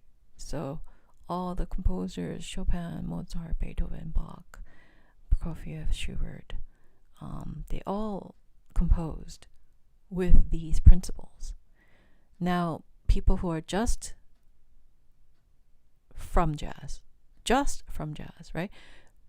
Encountering the classical music people these days, they will say, oh, the classical musicians don't know this, and this that we know in this and this, in jazz, and that's actually not accurate, because yes, most classical musicians are not required to study that and don't require these studies, but they just haven't met me.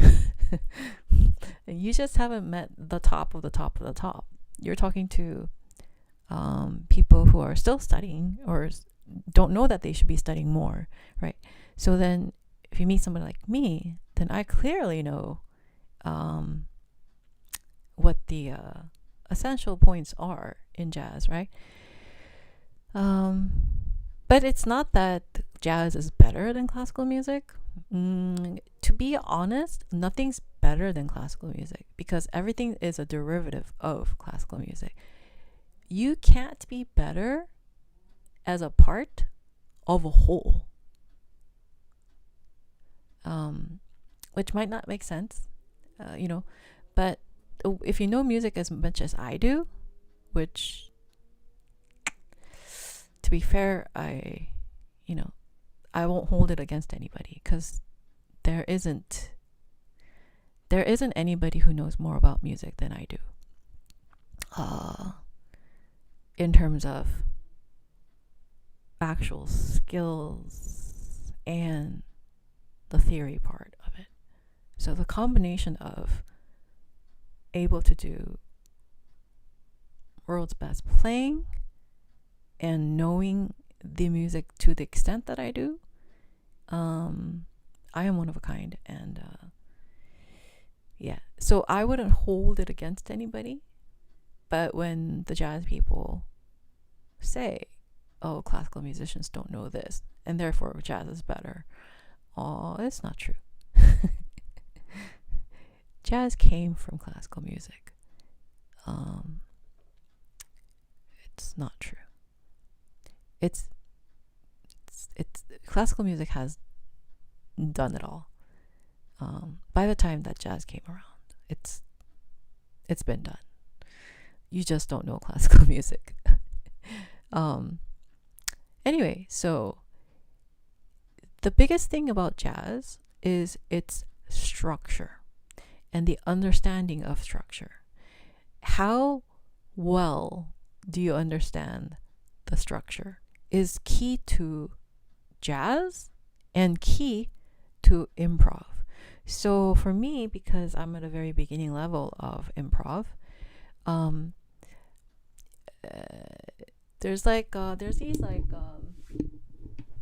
have these play along set Aversold, like these jazz things. There you go, 251 progression volume. So you'd have something, you'd have like all these patterns that you're supposed to memorize: bebop, blues, 8-bar blues, minor keys, blues with the bridge, and for all major keys, you would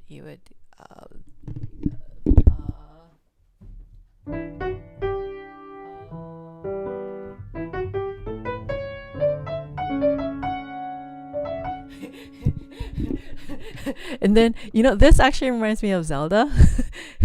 And then when I first heard Zelda, I was like, it's just basic jazz drills. It's based upon you know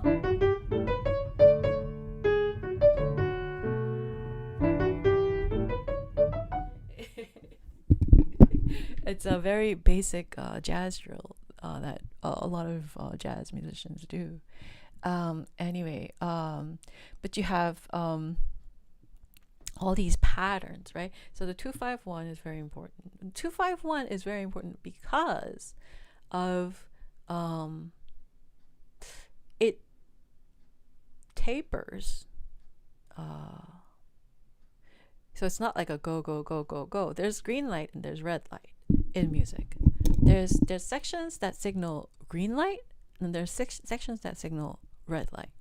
There's there's sections that signal yellow light. But a lot of the music education is revolved around chords, chord progressions. But what do these chord progressions actually mean? These chord progressions actually mean you're either in a green light zone or a red light zone or a yellow light zone. And that's something that's not taught as widely as it should be taught. Also, I always say, don't separate the technical and musical part of piano. Don't separate the theory from the music. Don't separate the because it cannot be separated. And the more you know about music, the more you realize separating these things is absurd. You'll realize that it's absurd to separate these things. It's kind of like having a car without wheels. It's like if you separate the wheels from the car, you can. But if you separate the wheel from the car, is the car still a car?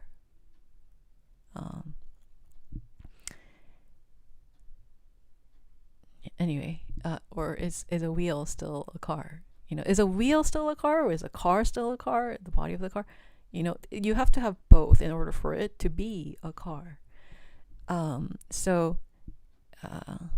Anyway, yeah, jazz is all about structure. People think that it's all about improv, but it's not. The improv comes from the understanding of the structure. So it's not about the improv. The improv, some people say, oh, he's a good jazz musician. The improv is amazing.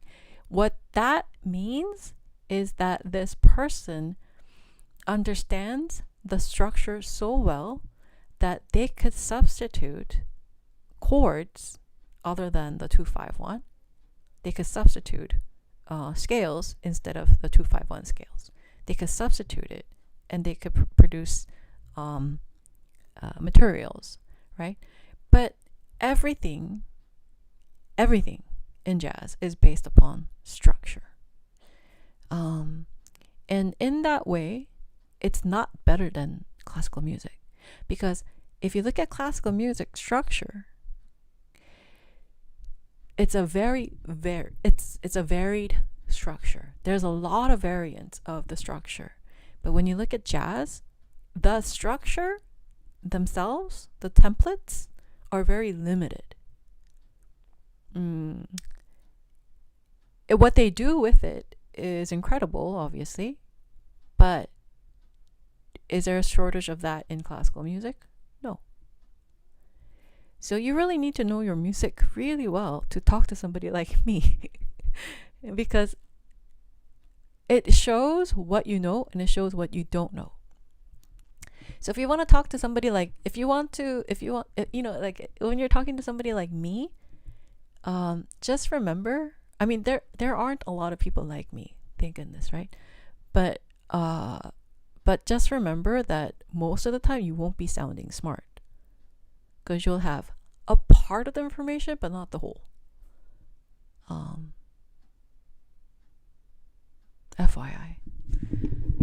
Anyway, so that's me answering your question if you stuck around long enough.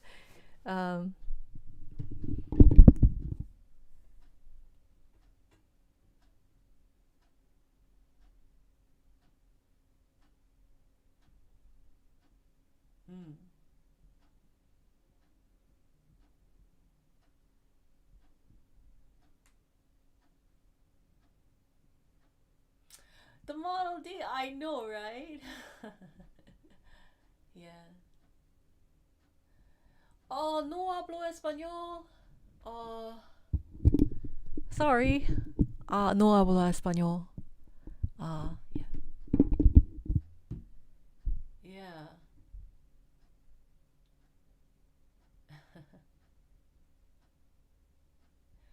Okay, well, anyway, that's what I had. Hello, hi. Hey.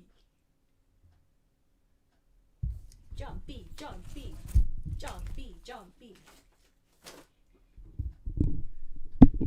Did you know, John B, your name in Korean means zombie? Because people pronounce your name John B the similar way they would do zombie. Not in English, but in Korean. Your name would be zombie. I'm sorry. Jumpy, jumpy. Any case, anywho, I'm gonna practice La Campanella. Share, like, subscribe, join membership. Thank you.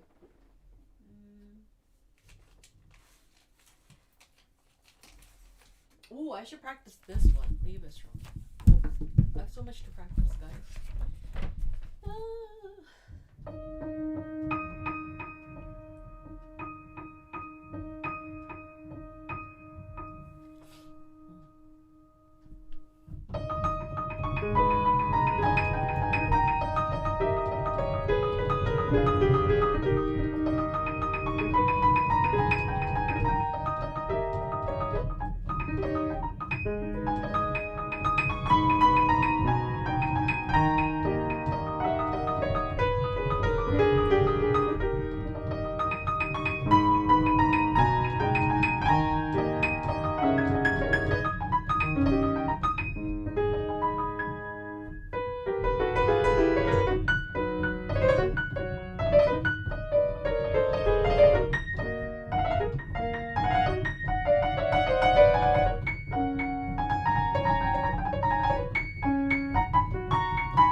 Uh, uh,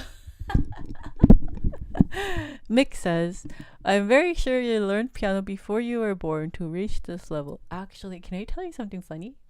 I think I said this before.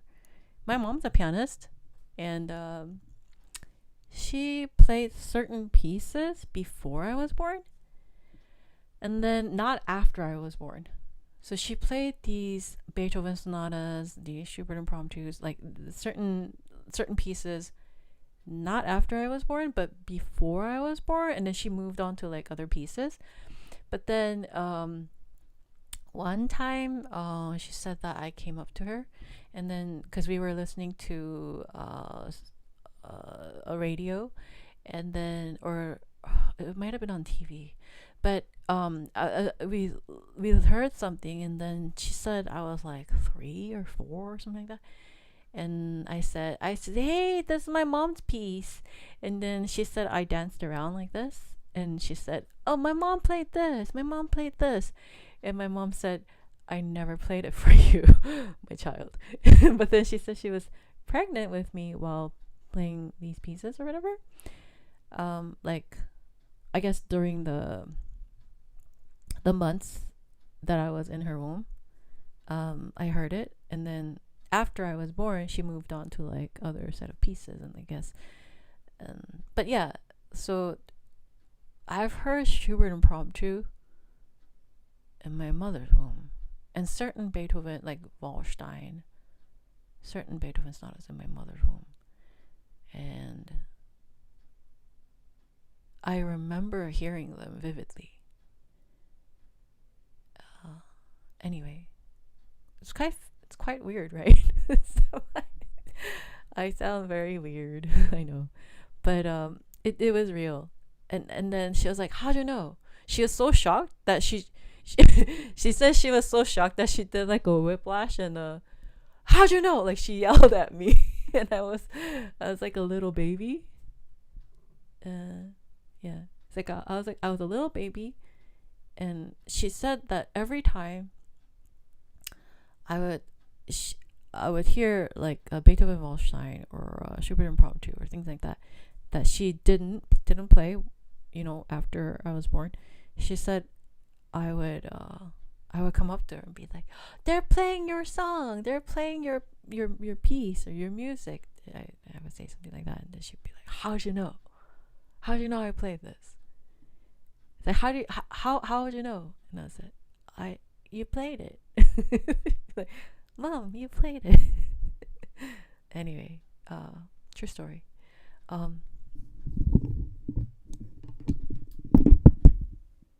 oh, thank you.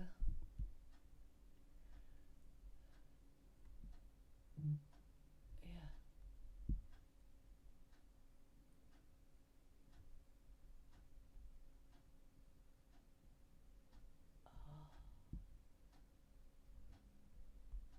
Hmm.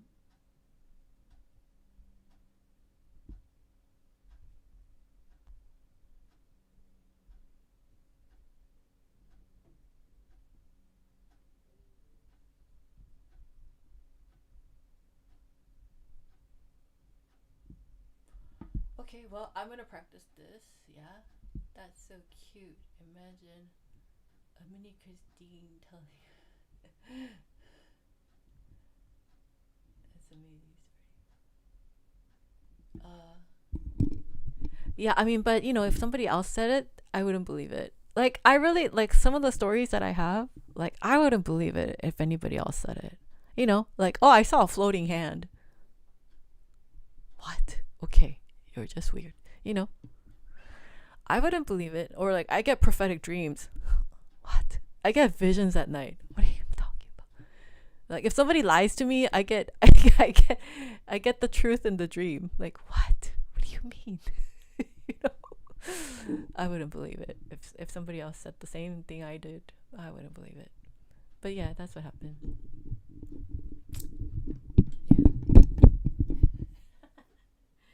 So,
Congrats. Yay.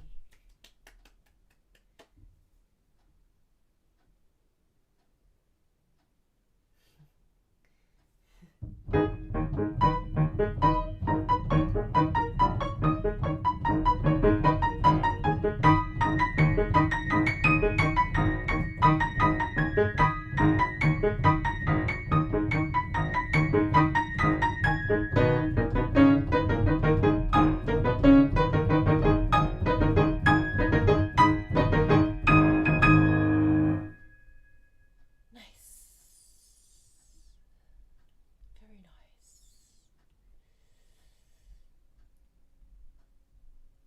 Okay. Well, can you play piano? Oh, I'll play piano. The same. The same. Been through a lot of that. Oh, really? Oh. Cool. Yeah, very nice. So you understand? Cool.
Hello everyone. Hi. Like, subscribe, join membership. Yeah. Thank you. Well, should we do rock 2? Rock 2, rock 2? Do you guys know the background story about me practicing my rock 2 again? Let's go.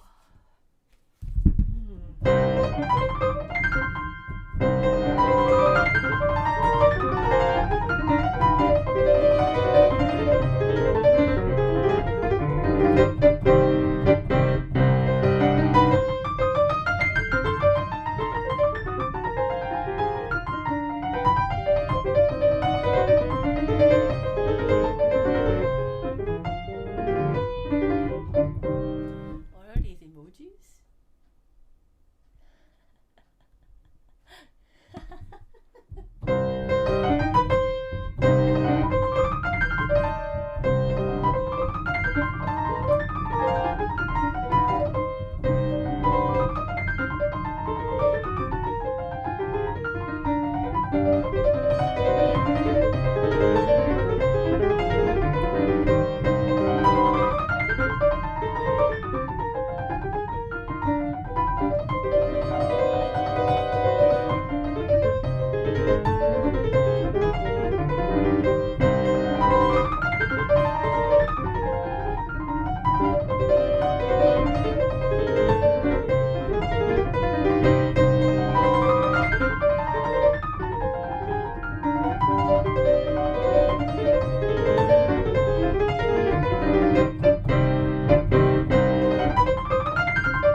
honest. Okay, so there's a lot of like reaction videos about like pianists and things like that. There's a lot of reaction videos about oh well this that and then they like try to like there's it's like, oh, professional pianist, or oh, concert pianist talks about, or reviews whoever, or oh, professor of whichever school reviews whoever. There's a lot of videos like that. Most of these videos, I'll be honest,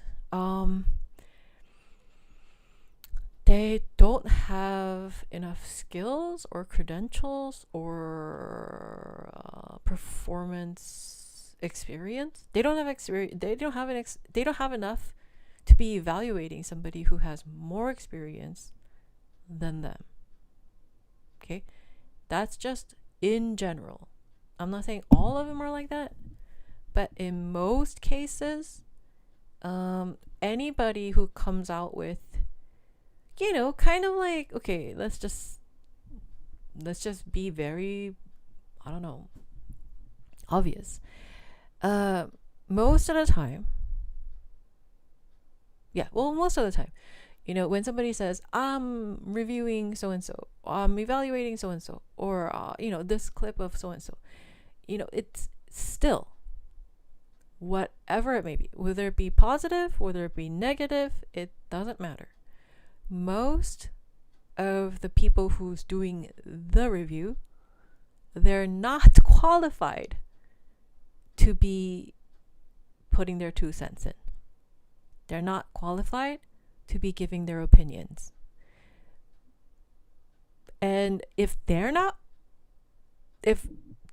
qualified to do so, how much more is the general public not qualified to have an opinion? Because that opinion will just be a bias. It's not a evaluation. So people think that just because they have an opinion or preference, that it's an evaluation, it's an accurate evaluation of the artist. It's not. It's just a bias. It's just saying, oh, do I like Burger King or In-N-Out or McDonald's? Like whichever you prefer out of the 3, right? It's a bias. Arguably, In-N-Out is, well, out of the 3, that's my choice. But, but burgers are still burgers, right? That's what's going on. Now, another fact is those who are qualified, like myself, who are beyond the level of most people's understanding, those who are qualified will not say anything. I mean, do you ever see like Kissin putting out like a video of, oh, I'm evaluating Horowitz? do you ever see like those kind of, is Martha Argerich making videos about talking about other pianists? Is Christian Zimmerman doing that? Is he talking about, like, is Nikolai Platnev doing that? Are these people, have they done that, or are these people doing that? No. But these people are at a level, right? Like Nikolai Platnev could probably talk about anyone and everyone. Christian Zimmerman could talk about anyone and everyone, pretty much. You have these people who are qualified to review other pianists, and I'm kind of like that too. Well, I won't talk about myself, but I have enough evidence that I am in that category.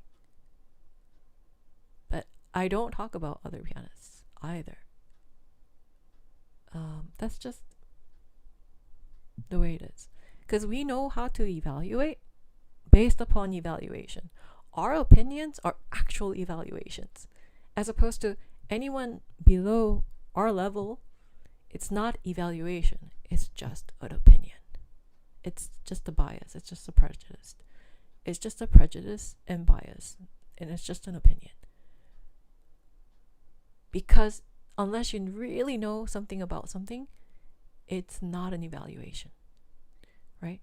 But a lot of people who are not at our level love evaluations, love giving out their opinions, love doing these reviews.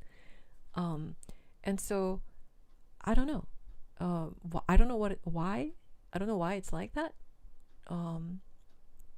Because people like myself who are fully qualified, fully capable, fully qualified, higher, we're higher than, so we are qualified to give evaluation. We are qualified to say this and that. I'm qualified to give them lessons even, but I don't like to say anything about them.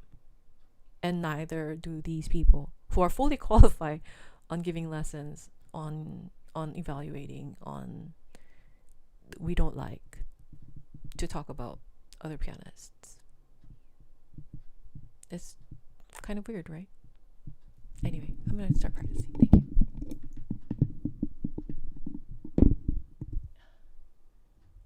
Thank you. Thank you.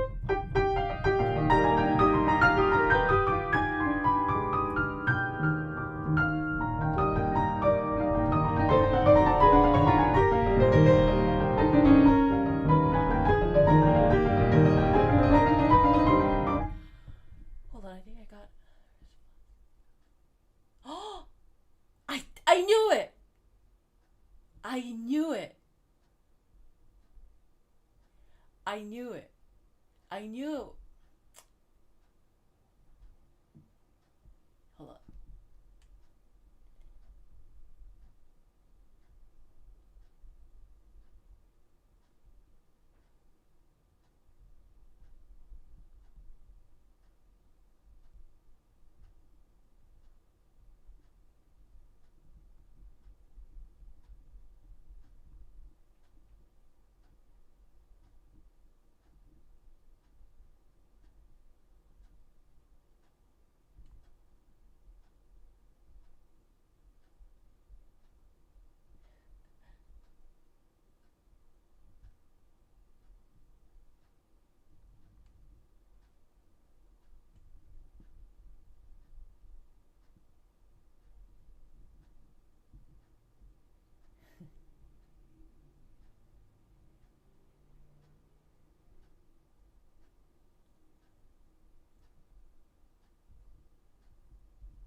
Oh well.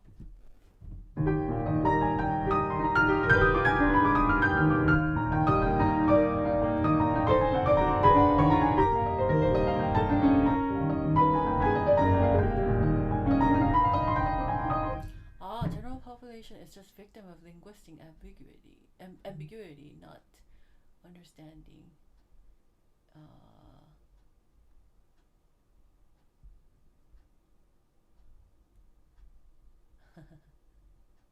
Cool. Cool. Hey. Hello. Yes. Thank you.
My theory on temperament, especially like piano temperament, it's handicapped. There's it's not a you know, but at the same time, the piano itself is able to do a lot of things at once. So the focus of piano is not the temperament. The focus of piano is the accumulation of the theoretical and the physical techniques. So if you understand it that way, then you wouldn't pay too much attention to the temperament. Especially not now. I don't have I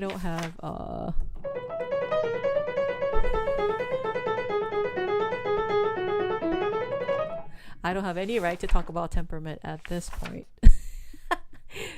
because because right now I'm trying to keep a distance between me and my tuner. My piano technician. I'm trying to keep a distance, and in that distance my piano is not being tempered. Well, it's not well tempered clavier.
any given point, we're just trying to do the best we can with whatever, it's the yeah, best we can.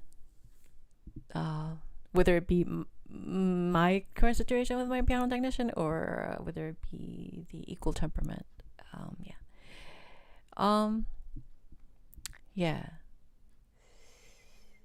The thing that's more important on piano than temperament is projection, sound production.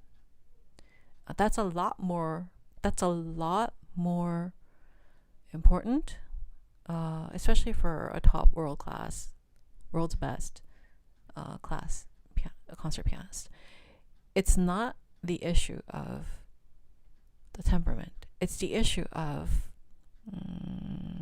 understanding the properties of sound and how they travel through various different venues, various different produce in various different. Remember what I said about everything goes down, pedal goes down, this goes down, but on the opposite, just here, from here to there, just here, everything goes up, up, up, up, up, up, up, up. And a lot of people forget that the sound goes up, the sound board goes up, when you press the pedal, the felt goes up, like all these things, it's going up, up, up at the opposite side of this wall board. So that's actually a lot more important to remember than to act, for the temperament, I think the temperament is an issue for the technician. For anybody who's a piano technician or in that kind of, but as a performer on stage, what can we do about the temperament, right? Like, come on, it's either the piano is tuned or not tuned. My faculty recital, I remember. My faculty recital, they should have had the piano in top shape, but they didn't. It felt like it wasn't even tuned, really. Anyway, so thanks for this musically valuable insight. Oh, you're welcome. Yeah. So happy birthday, Donald Duck, everybody. Oh, really? Happy birthday? Oh, wow. This is tilt piano on each key. I see. Cool. Yes, thank you. Well, yeah, but I'll be back tomorrow, and I appreciate all these interesting questions, interesting topics. I appreciate everybody, actually, because how else are we gonna get to address maybe some of the more important issues, right, of piano? So it's really good. The more important issue for the pianist, especially in the concert stage, is not the temperament itself, but it's the quality of sound that they're producing.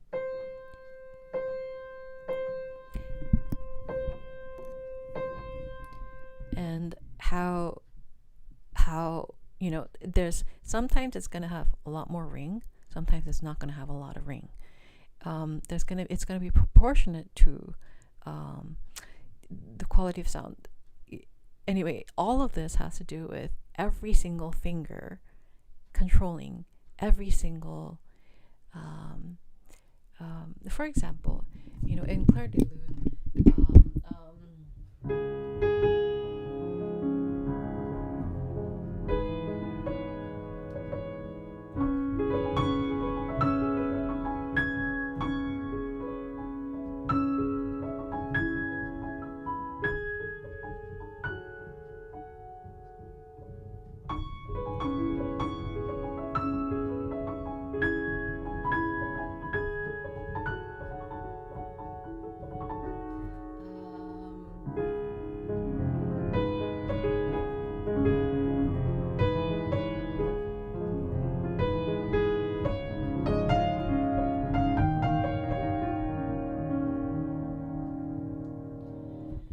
And you should be able to tell the difference between these layers. These are parallel layers and not to be mixed.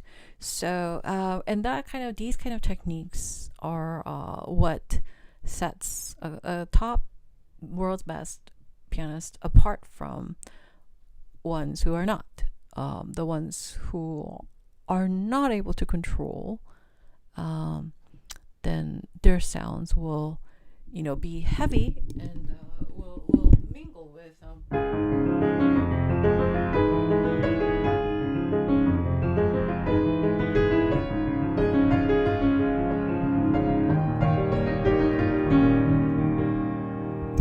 In which case, if you play like this, then yeah, you're not playing wrong notes, but it's still wrong, right? So you could play all the right notes and still be wrong.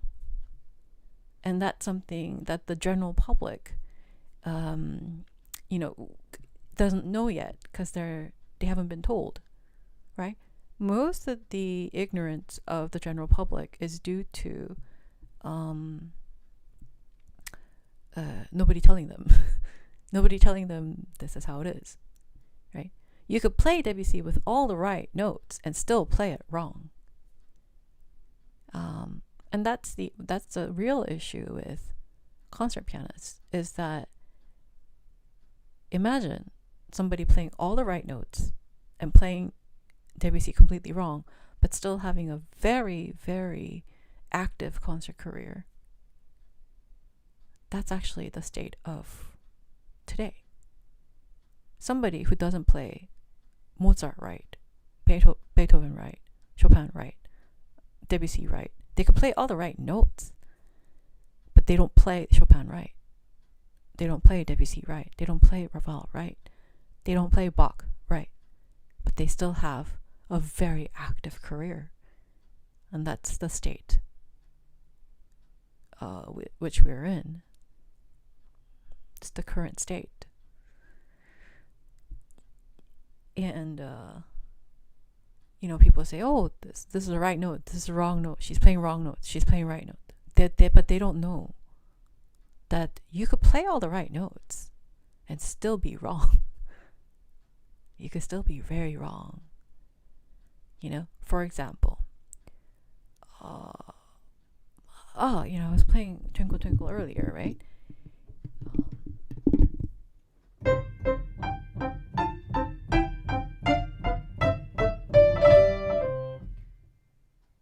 If somebody said,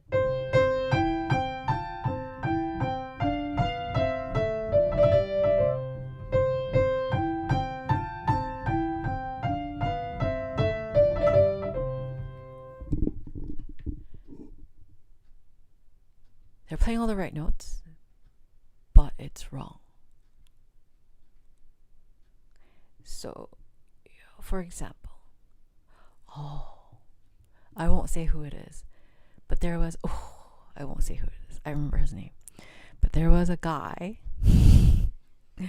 who said, he was giving a master class on the Chopin Third Sonata, and if you know the third movement of the Third Sonata, this is going to be very absurd to you.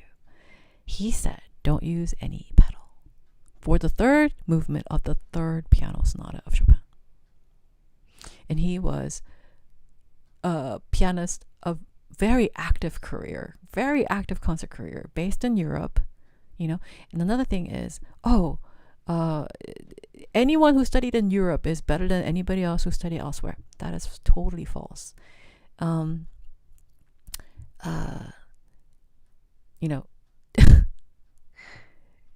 There's so many fallacies. There's so many misinformation out there.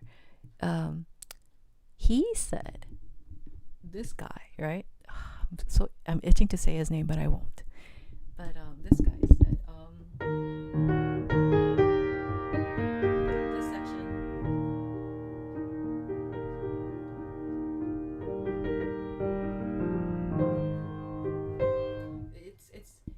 it's this section, and he said you have to play it without pedal.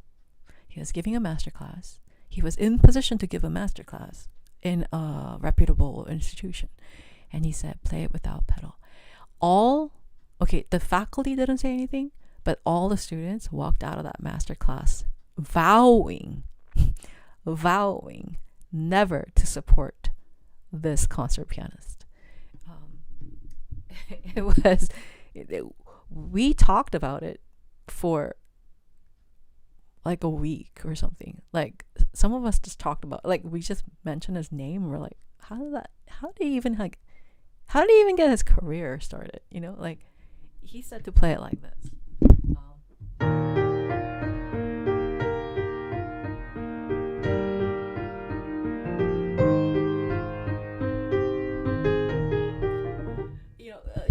And you could play all the right notes. Once again, you could play all the right notes and still be wrong.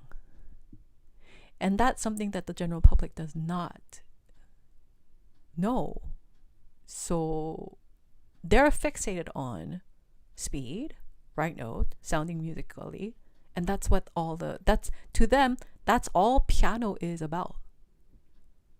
But it's not. There's so much more. So much more. And that's why I say hold off on your evaluations. Hold it off until you learn more. Because your opinion will definitely change. The more you learn, the more your opinion will change. The more educated you are, you'll feel very silly for all the strong opinions that you've held when you didn't know any better. So that's why I always say, if you're in a presence of somebody who's way greater than you, right? Remember I said, somebody said to me, "Oh yeah, your resume is great. It's very impressive, but let me give you an advice." It's like, no, don't do it. Don't give it an advice, right? So anyway, no pedal on that. Yeah, seriously, I'm itching to say his name, but yes, it's ridiculous. It was ridiculous. It was one of the most ridiculous master classes I've ever had to be enduring.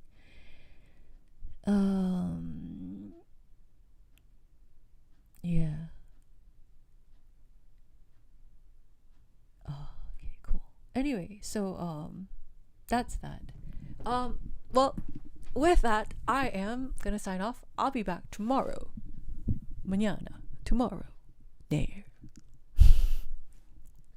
So I'll see you. Thank you. Said it's not the class, the root harpsichord class. I know, right? No pedal on third movement of the third sonata, piano sonata. It happened, guys, in a master class. There were people there, and we were all like, "What?" No pedal on the third movement of the third piano sonata. And this was a master class given by probably the hottest touring concert pianist at the time. He was like a big name.